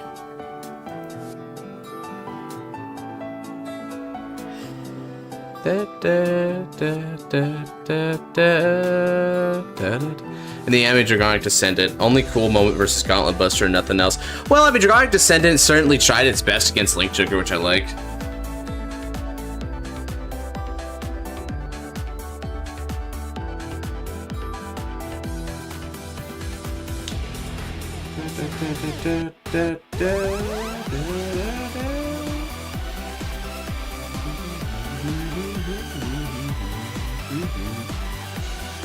Oh shoot, we're just hitting the defenses today, Karibo. We are just defending. Suffering from success.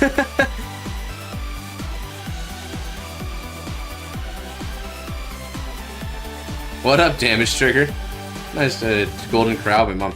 Ooh, went to the buffet. Very nice, Luis. Yeah, Golden Corral's cool because of the chocolate fountain and the steaks. They always had that nice X factor going for them. It tried. That was it. He had no scenes unless you count the beating he gave Shingo. Which, I mean, I don't know because it's like such a brief off-screen, right? Like, the most notable thing about that fight was Shingo losing with Spike Brothers of all things because he was still experimenting with crap back then.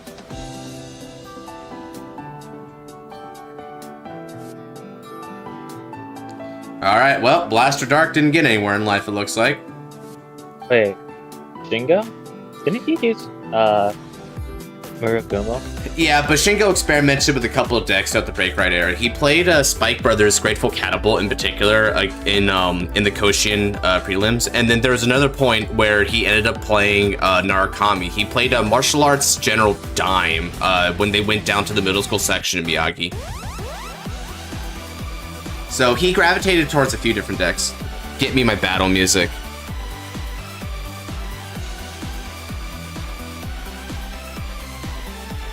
I think I know what to give you.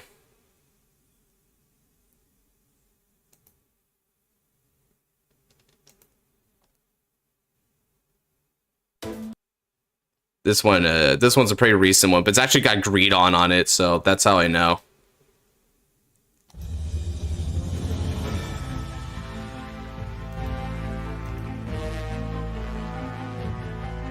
It's like a monster movie theme. They took the chocolate fountain away from the one near me since someone violated the sanitation code. Ugh. Ugh. So who aura farming the most in D series? Huh. Masanori. He feels like an aura farmer. Endless drive checks. Good morning. And good afternoon from Texas. Whoa, he's calling it a triple course of Bubetsu from the hand. Okay, Greedon's going for the triple play turn. The greediest dawn of them all.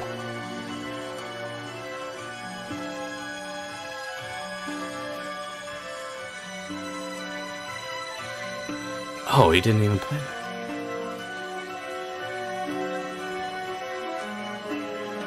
He forgot to play. Yeah, there we go. Or she forgot to play. Affectionate preparation. Yeah, I really could have afforded to be more aggro. 3 revolts, not no mental or crippled Bubetsu. Yeah. You see, that's what I was talking about before, right, Hikari, when I said the being conservative here is costing you because you could have pushed me so much further otherwise.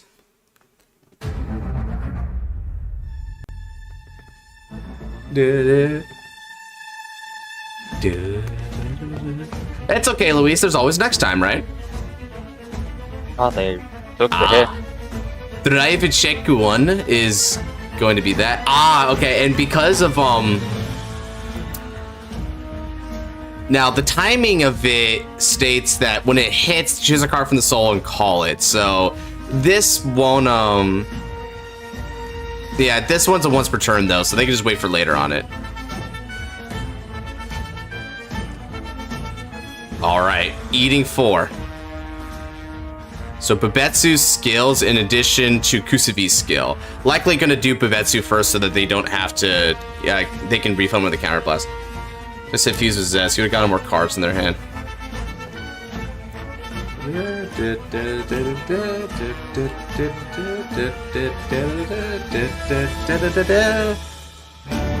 All right, we're calling. All right, Kusuvi's doing that. And in addition to that, Kusuvi's skill, when the rear guard's placed by a card ability, they get 5,000 power. If she's got 4 or more damage, which I think she's got 3, so that won't matter here. She's good though. She's still got another skill. I have a guard restrict. Interesting. Not eating all 4 Bubetsu to go for the triple restand, huh?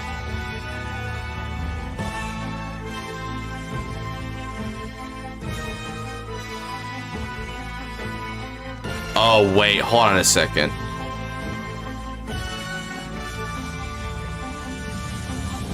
Oh, this is where it gets dangerous. Can I join Wheel? I think you're a bit late for it today, Tour.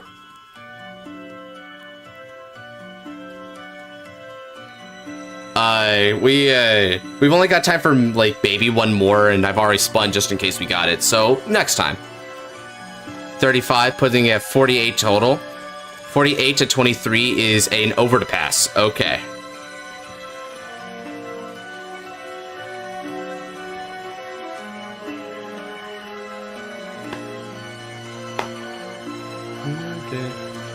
Yeah, it was still a good game though, Raycar. That was a really fun one. Oh, imagine hitting the OT here. Okay, draw trigger.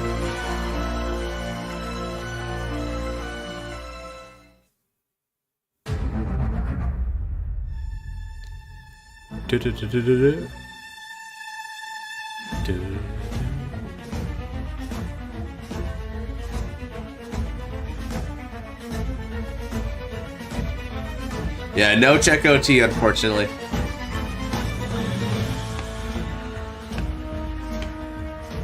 Assassin's Creed Brotherhood again last night for a long break. Oh, nice. Brotherhood, well, shoot, that's a popular one, right? I remember playing Brotherhood too, like Revelations and all that.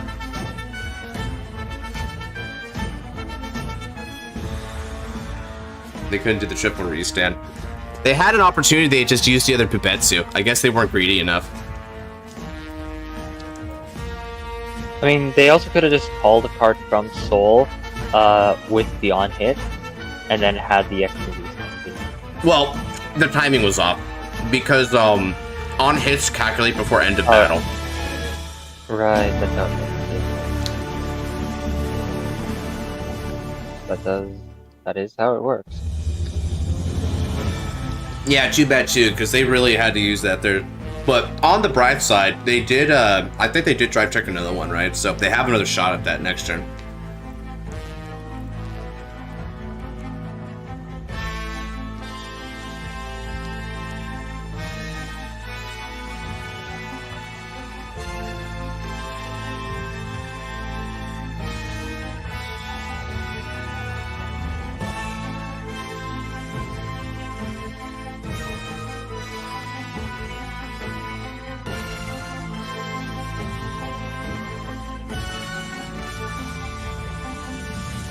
Defensive OT? Nah.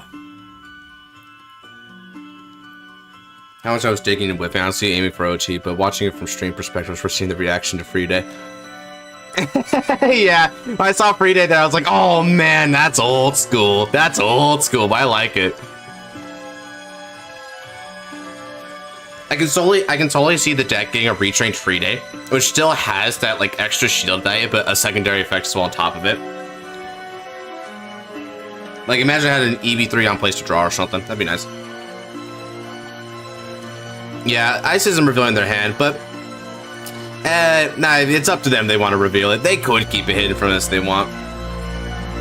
If someone wants to remind them, they can, though. I'm not really going to enforce either way here. So which nation are the new MC after Akina is going to use? It'd be interesting if it was Brantgate. Honestly. Imagine they played Heroes. Trolls are doing memeing the Mega Colony band poll on the Discord server. Oh, I bet.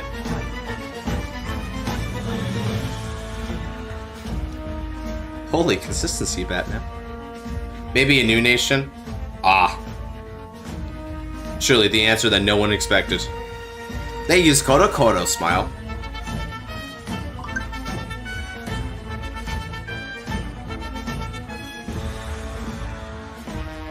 Ah, I see.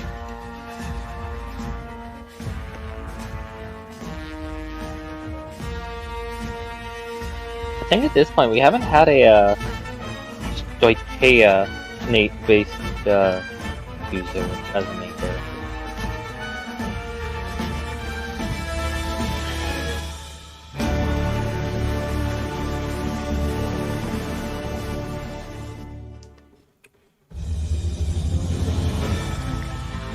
How about Lost Nation? Not Lost World, no!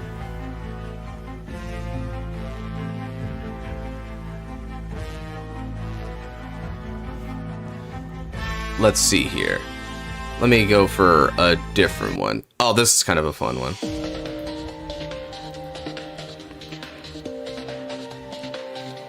Lost World, yeah. I liked Lost Worlds well enough for the few times I played it. Whoa, nice damage check, Rebo. Man, she's just eating it today. Let's effing go. Soaking up all the triggers.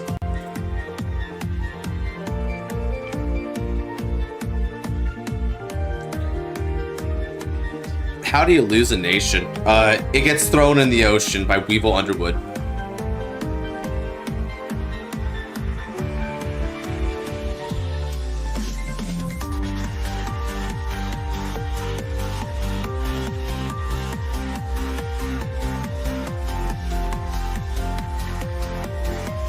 I'll never guard.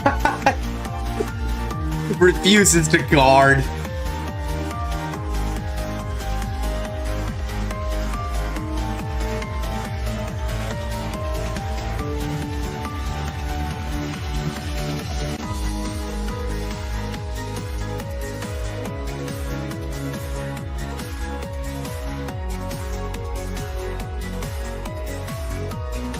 I refuse to guard. Last word before defeat.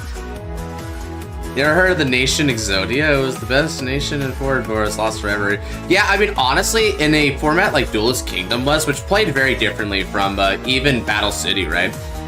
There was like weird Duelist Kingdom rules that never appeared again in the series. And those rules really favored Exodia, in all honesty. Because there was just it was really easy for you to farm up like hand in that one. No, you weren't supposed to guard. I'm pretty sure it was like you couldn't declare or like what was it?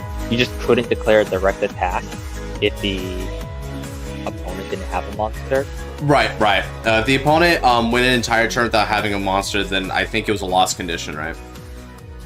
Okay.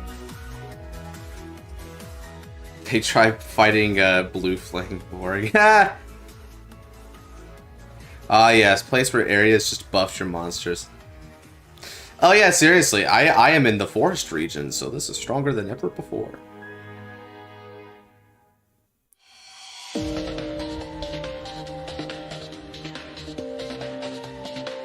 Missed the David character say final turn. I feel. Alright, no triggers from ice there. It's not looking too bad though, still got plenty of hand.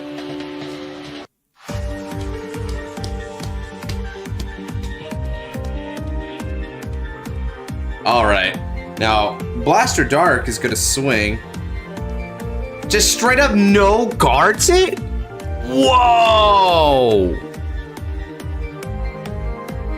One to passes Blaster Dark?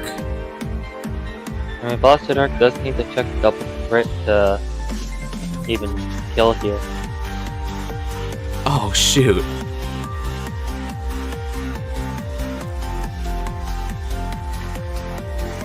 Let us see.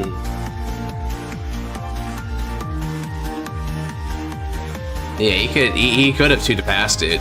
Really, although I mean she could have 2 to passed it, but man, that's risky. Alright.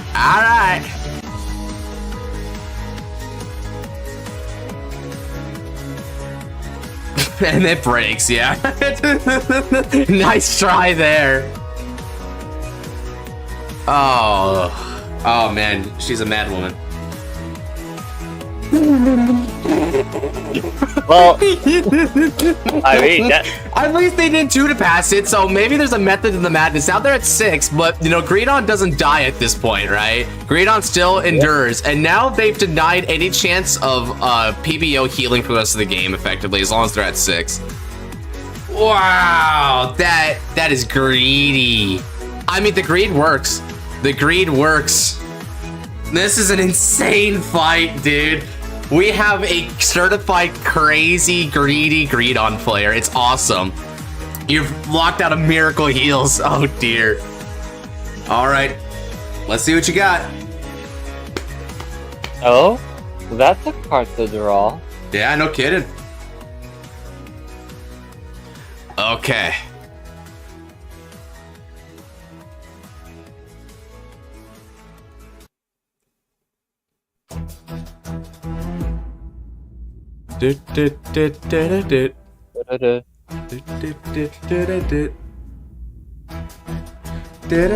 Right, 7 damage. Oh, you did. Yeah, you forgot about the 7 damage thing, huh, Luke? Yeah, that's another reason why they did it that way. It's really funny. Oh, they have the on-hit skill again. So that plus the draw from energy generator down to 1 energy.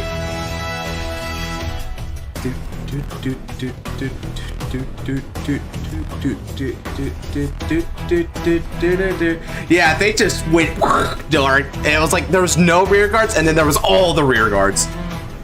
All right, swinging first with Greedon.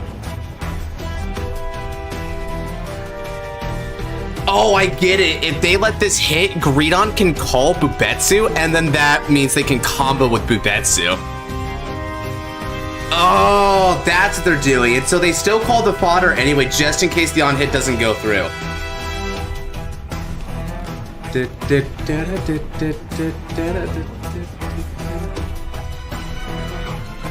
In no guards. Okay, so he's going to take a risk here and let her pass. Now the twin drive. First check is Bubetsu. Ah, Oh, that's a good trick.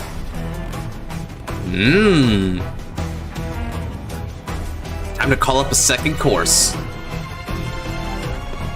I'm impressed. This is looking really fun. Damage check is just Black Sage Charon. Okay, so no help from the damage zone this turn yet. And now this is where it gets scary. The greediest Dawn is now going to assume all the rear guards except one. What do they choose? Okay. Leaving the draw trigger behind because LOL. Okay. It's time to activate skill. Ikane CBs 2 for 5k and a drive to Greedon. And then with the skill of Kusafi, a countercharge 1. And then with the skill of Bubetsu, Bubetsu can CB 1 and call again. That call is going to get plus 5,000 power because of the skill of Kusafi. And I believe, does this stack per Kusafi? It stacks per Kusafi. I think they soul blasted one out. Ah, okay. Unfortunate. We're going to have a 2-part deluxe season. Oh, yeah. They only have like 8. She only has 8 cards. Yeah, so Greedon hasn't quite hit the big condition yet, but they're gonna get there. I believe they forgot to soul charge off of Ikane on place.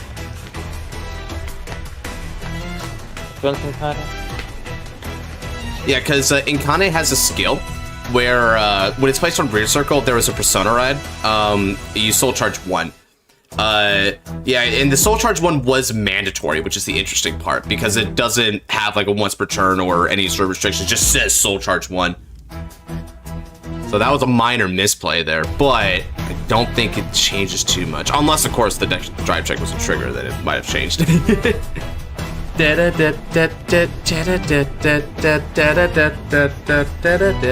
Yeah, it's too late.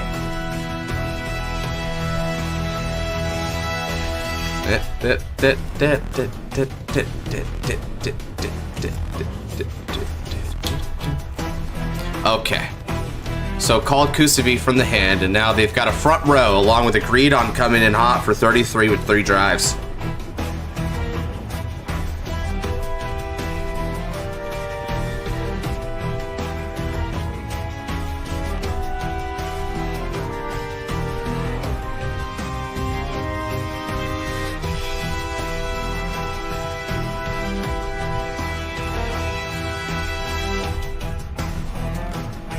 Oh, that's what Oh, he's coming with a hard card.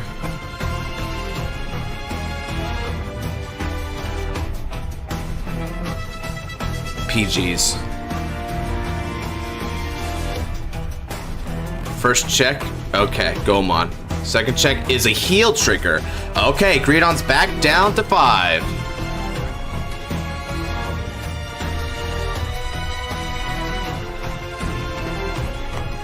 And Muka. Okay. So Greedon's got room for another damage here and some decent defenses now. Oh, attacking on the main. Interesting decision here. Huh. Alright. And now 28 to the face.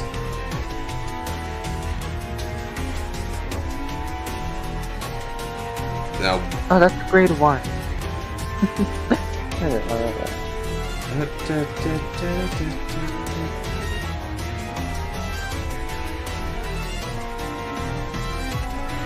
Guards.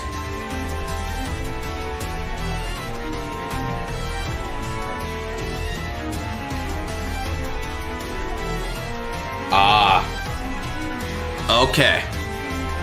So, they managed to survive through Greedon's Persona ride again. However, they're starting to look a little light on the resource department here. How can I...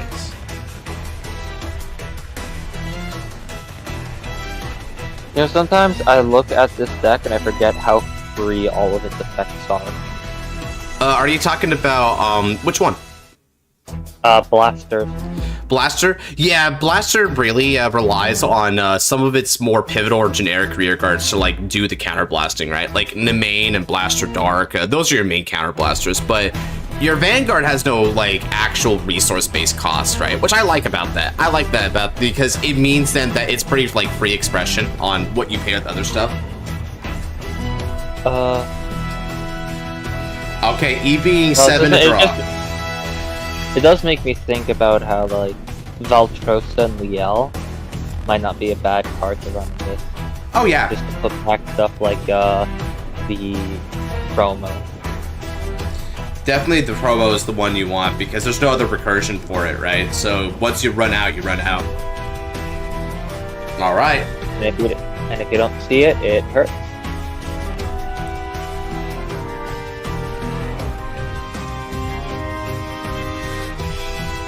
Oh, it's pulling final thing.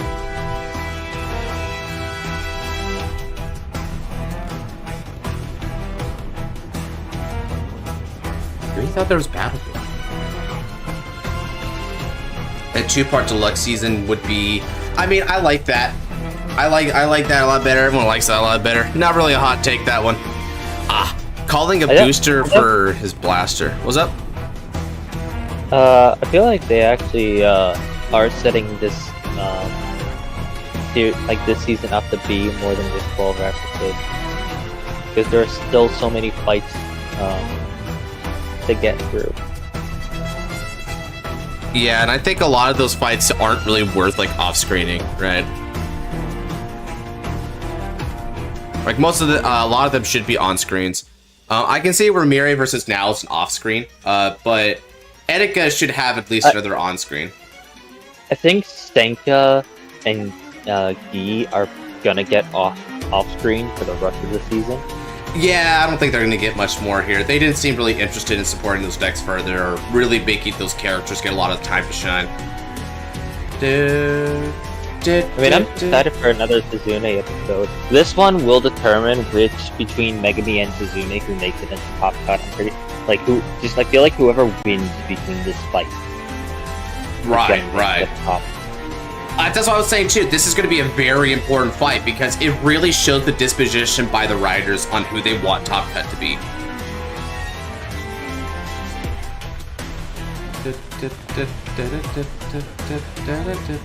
So Ice Bot Dex one, now activating skill of Blaster Dark. Eliminating, hold on a second, Blaster Dark. Yeah, so now he's going to be able to get the extra retire there. Yeah, okay. Wipe out our board. What did he kill off of Blaster Dark? Uh-oh. Bruner. Bruner was killed for it, okay.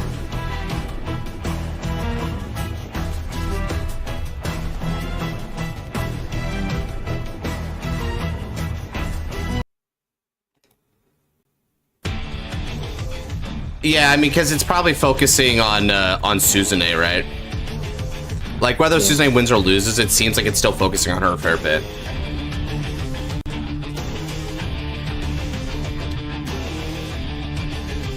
All right, let's go ahead and hype up Ice with some Chrono Tiger music.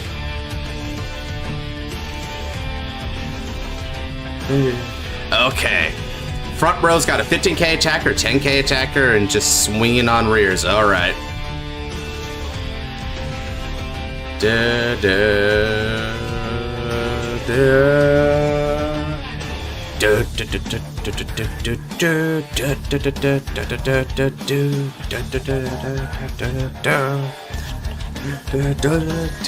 Who do we think's gonna win this one? It looks really close, chat. Who do you think's gonna win it? Is greed gonna prevail, or will Blaster Dark take another soul? We'll have to wait and see. Okay, Luke's feeling nice. I'm honestly feeling Greedon a little bit here. I feel like Greedon's gonna pull some wild crap. And here comes the PG.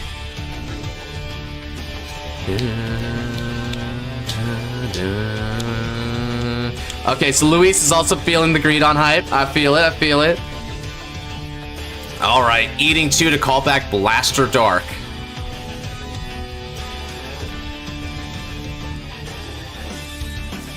Okay, and now comes down the Twin Drive. This Twin Drive should be important. This might honestly determine how this fight goes. Or yeah, if there's no crits here, then they are in the clear. She can just have the right lane forward. They need to see a crit to thread. Let's see it.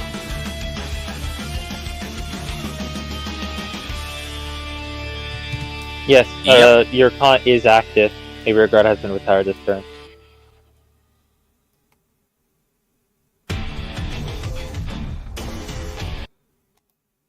I wonder what OT Ice plays. There's a draw. Okay, draw trigger. I think a crit will threaten you. Okay, it's a draw 1. Ooh. Oh. Second check. Okay, it's not a critical. Okay, No, so that means Greedon has the right lane just to go forward. They'll only go up to 6 this turn. But yeah, this is still tight, yo. I don't know. This is what offense versus defense looks like, baby. Okay, another critical loss to the damage zone, but frankly, I think our crazy greedy mistress doesn't care.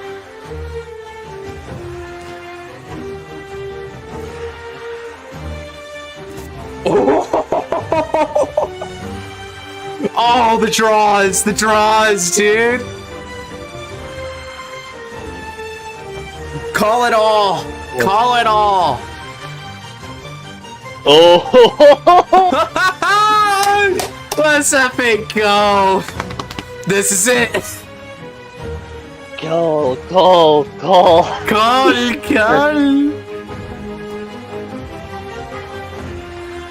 I think for once, Don't be so sure, Luke. I don't know if you know just how strong this turn is going to be. Yeah, they're thinking hard. They have options here. They might be able to push this. Especially if they opt to go for the Gomon. Oh, they go for the Gomon. That would be insane. well, I think they just need to do one thing here, and then they are completely set. Yeah, because if I'm... lined up. Right, because I'm understanding right, they could use that one card in hand to try and get Gomon, right? And that's like their method. That's their inline.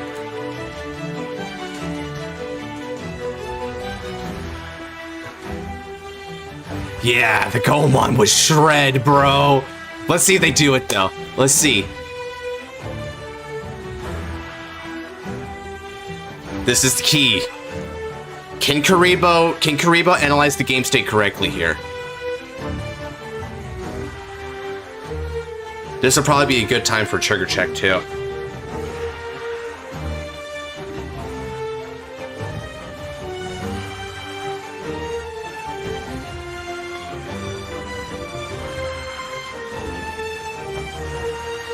Scrubs, and more scrubs.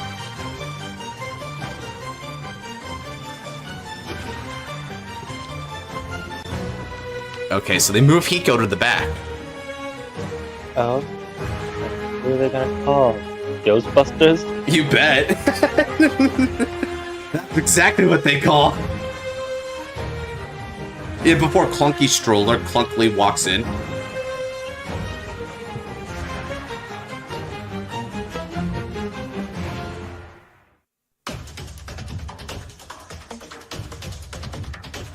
Alright, Karibo.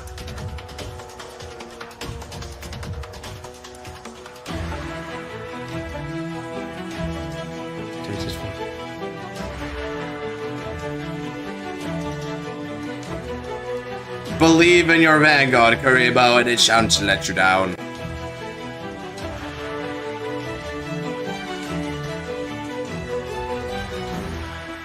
Oh, frick. Just hit OT, smile. Yeah, It's just stack simple. OP.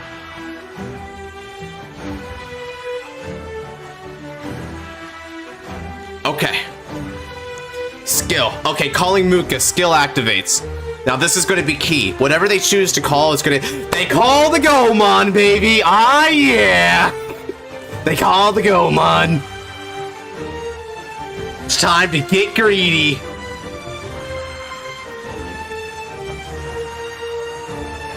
For those of you guys who don't know, the reason why this is insane is that Hiko's skill can actually, like, call itself if they've got 2 Hikos in the soul. Believe in the heart of the cards. Okay, Greedon begins with 18k.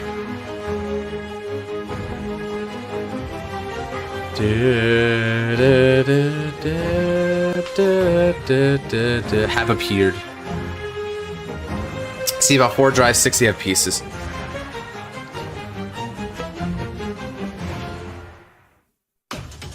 So judging by the current game state, they'll only be able to activate Gomon and Bubetsu. Look at that damage zone. That damage zone is crazy.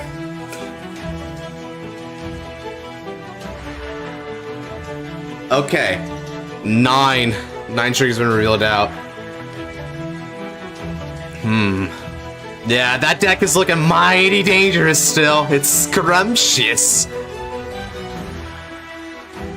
Greedon is hungry. He hungry. He wants to.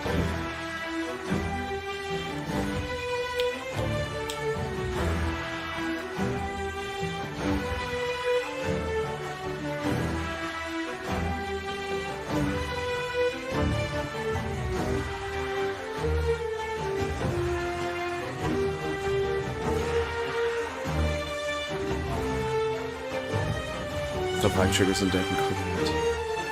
Yeah, if he checks OT here. This is good. Oh, this is a fun game. Which one shall prevail? Logic or chaos? Chaos.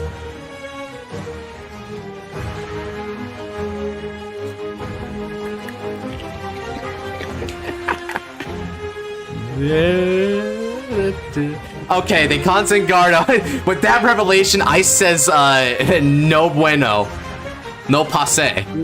First check is a no trigger. Second check is the over trigger! Oh! But what do they add to the hedge? Oh. Honestly, it might have been better for them to, like, check this on their, like, second switch. Oh, so they could call, right? But hold on a second. We don't know what's in their damage zone. Oh, wait. Oh, wait, I know what's in there! No call! Oh, but she said they could call it off of Bubetsu. Wait, hold on a second. Buko, so 1, and then 2, 3. Oh! They can do the triple restand! Oh! They can do the triple restand!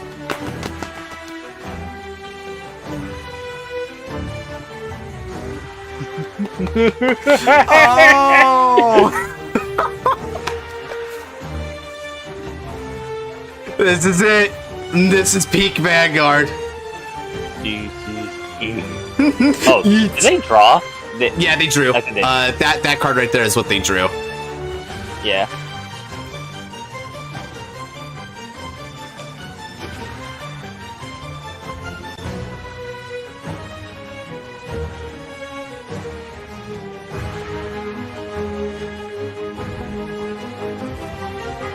Hey, Maz is here.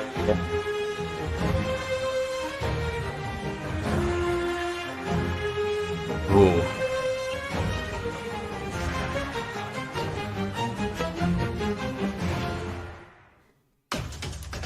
No call. Yeah, I don't think you call off the OT.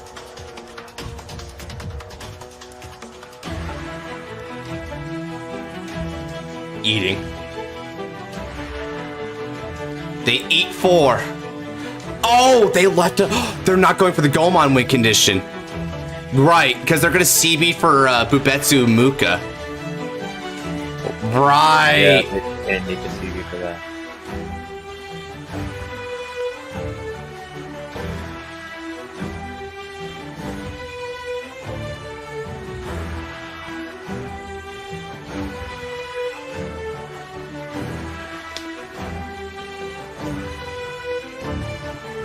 Nice. This is amazing. So they're CBing for him. So they CB'd for both. So they're calling. And then Hiko will be able to call itself. Yeah. And now Hiko's skill calls as well. Ooh.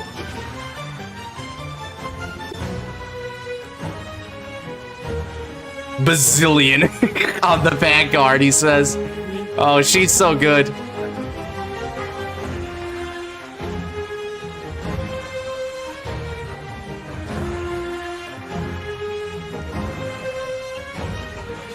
Oh, another. Okay, so another PG is dropped. Another PG comes down. Ah. The heavens.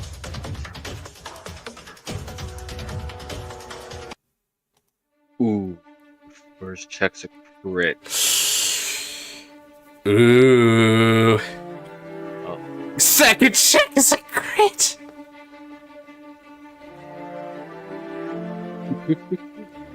All agreed on, baby. All agreed on. This is insane. I hope you're bulletproof. Woo! That's awesome. Oh. Karibo is trying to do one thing a bit wrong. Bloody Art does not activate if it's not your turn.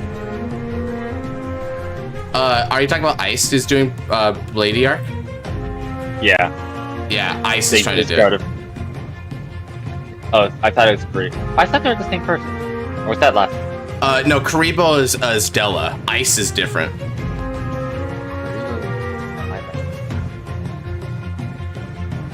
Can I order this right? Oh, to where, Oh, order this right to where you can call it a rear. Soul Blast out the cards I added to Soul. No, you're paying all the costs simultaneously, but you're gonna do the Soul Blast 2 first. So you will lose the Greed on in Soul. Luckily, you're not at 6 damage. Yeah, you're not at 6 damage.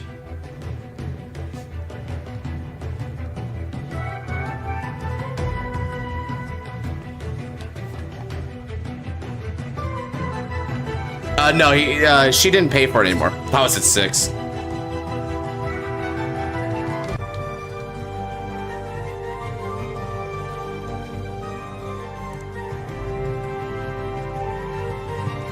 Okay. Although Hiko can still activate, I believe, right? If they still have a Hiko in there, they might not. Death Incarnate. Let's go.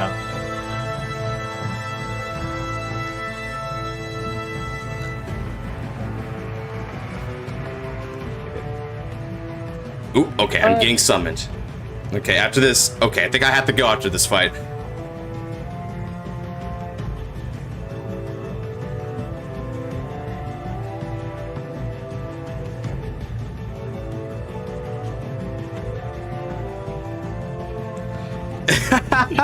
Yeah, you got triple PG. Oh, and she took another crit! Oh, but you can Ice win on the next turn? I'm starting to wonder. Ice wipe me out!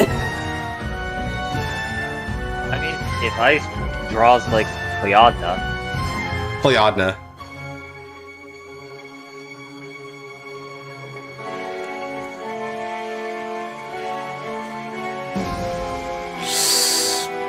Final last turn. Oh, frick. Dude, that was such an epic turn.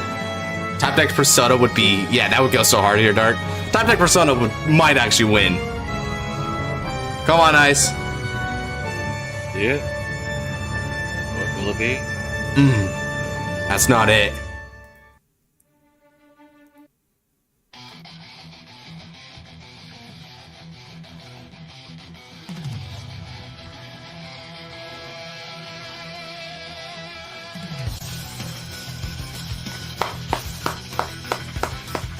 Okay, they're calling scrubs.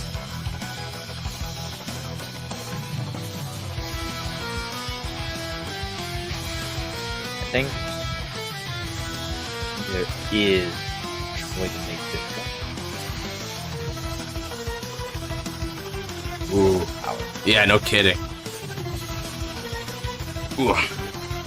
because Sorry, I now gotta go you will real quick. actually I'll be die. back.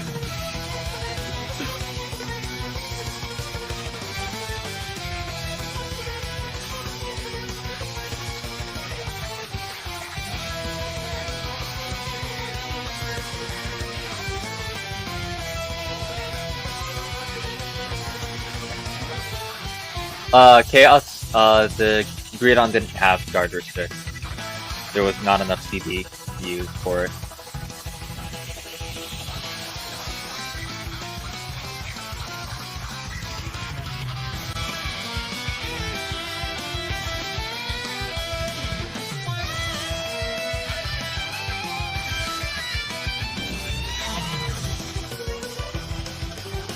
He's gonna PG the Vanguard swing.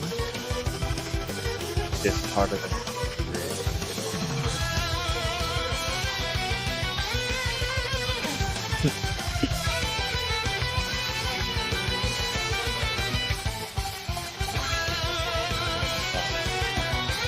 There's the Cleodna. It was just one card down. Ooh, but a pressure game.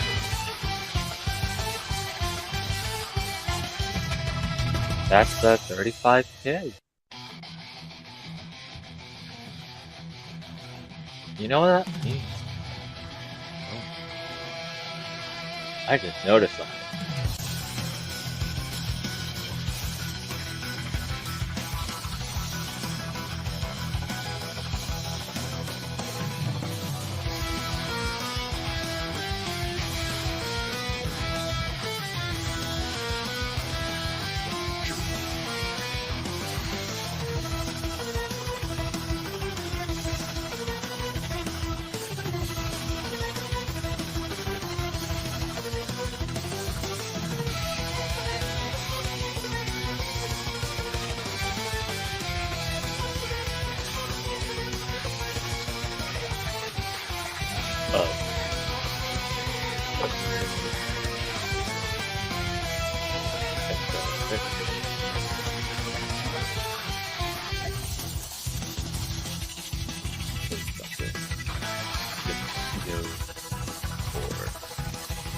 They are taking it? No way. I mean... Yeah, makes sense.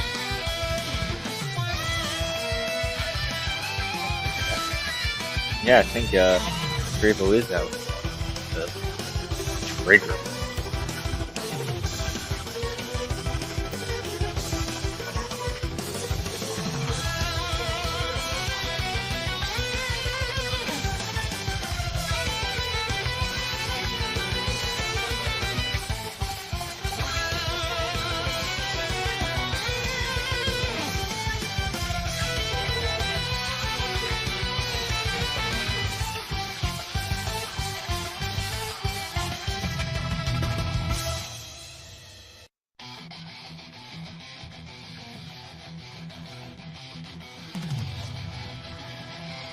No, you still have 2 cards left in deck.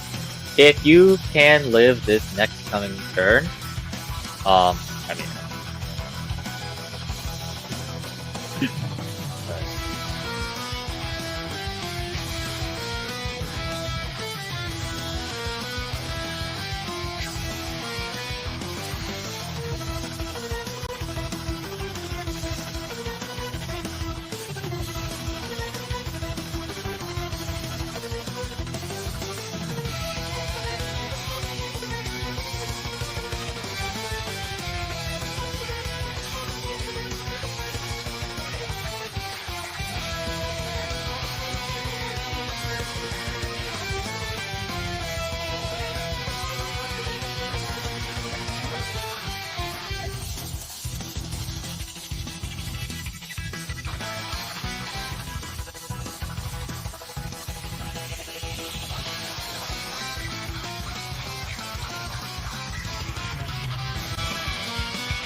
It is the B.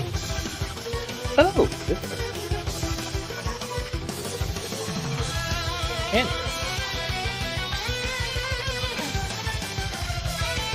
Oh, for comeback. Okay. They made it to the next turn? Oh, shit. yeah. What was it? Della checked 0 triggers, and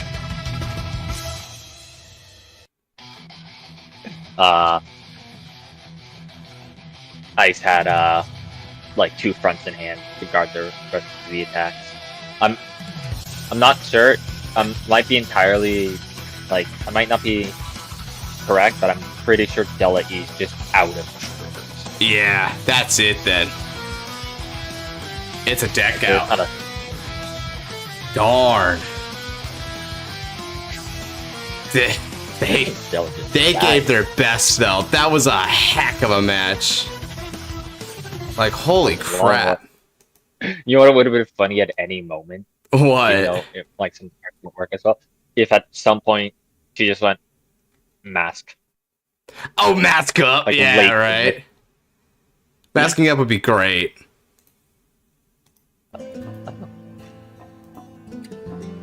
What cards are in Ice's hand that he doesn't want to call?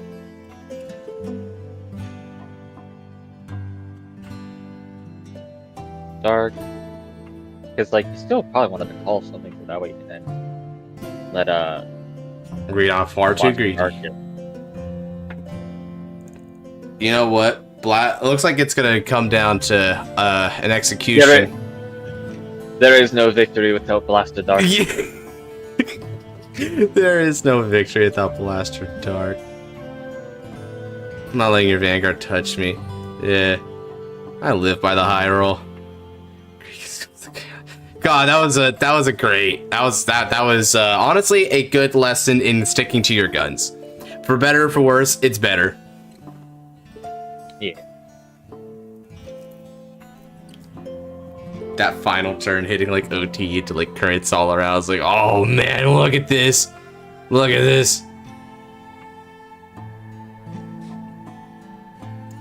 Alright, I think if she had gone for like just the 2 Vanguard swings with the guard restrict, that might have actually killed Ice. that might have done it. Yeah. Well played, both of you. That was a roller coaster of a match. Let me check Blaster Dark Drive. He wants to see it. He wants to see it. What do we got? None. Like, That's beautiful. Blaster Dark finishing it off as always. See y'all next stream. Let's see here. What's the plan after stream? Well, I would say my biggest plan would be to do the Noir stream tonight, right? Although, let's see, Noir's time... also- What's up? Yeah, Noir's also, you guys are streaming more Decker Ranger. Yeah, we are. I might drop by for that. I'm gonna go out, get myself some food, Indeed. And yet triple OT.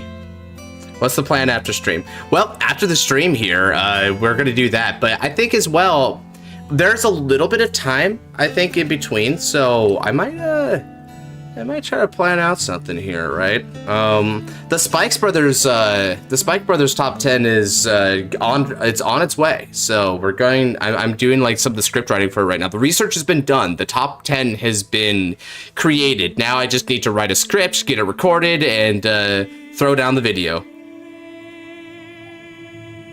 So that's my current plan. That took everything. Yeah, no kidding. It took everything for me. That was awesome. Oh, the last card in deck was a heal trigger. That's cute. Oh, look forward to my turn next stream. Heck yeah, make it a good one, Genesis. Whatever it is that you want our battle to be, make it a good battle. You can request whatever deck you want from me, and we'll make it happen, brother. Alrighty. Well, that was a great stream, everyone. I'm glad we had some awesome fights. I think it was 4 fights total, and they were all pretty peak. They were all really, really good fights. Just lots of epic turns, strong turnaround moments, really, really tight races all around. Every fighter here gave it their all, and I'm really proud of everyone who had a shot at a game here. And for everyone who didn't have a shot, well, hopefully we get to play one another next time, right? In the meantime, go ahead and check out Noir's Twitch. I'm going to be hanging with him and a couple of the other lads, Maz, Dabs, Baby Zenon, and Dave. We're going to be watching some Deca Ranger and maybe even something a little bit afterwards, but definitely Deca Ranger. So we're going to be hanging there. And then from there, we're going to be doing the same thing on Sunday, but I think it's with Gundam Wing. So yeah, we're going to be watching some good stuff over on Twitch there. So hang out with me there. In the meantime, if you haven't checked out the Discord, definitely come down to the Discord there. We're doing a V Revival tournament and then G-Next, Team Standard, a lot of good tournament plays. And if you're also interested in potentially fighting one of us here, we do occasionally just do some casual off-screen fights over in the Discord. So heck, maybe you can get your opportunities there as well, right? It's whatever either way, right? Happy to everyone who participated here, and y'all have a good night. God, take care.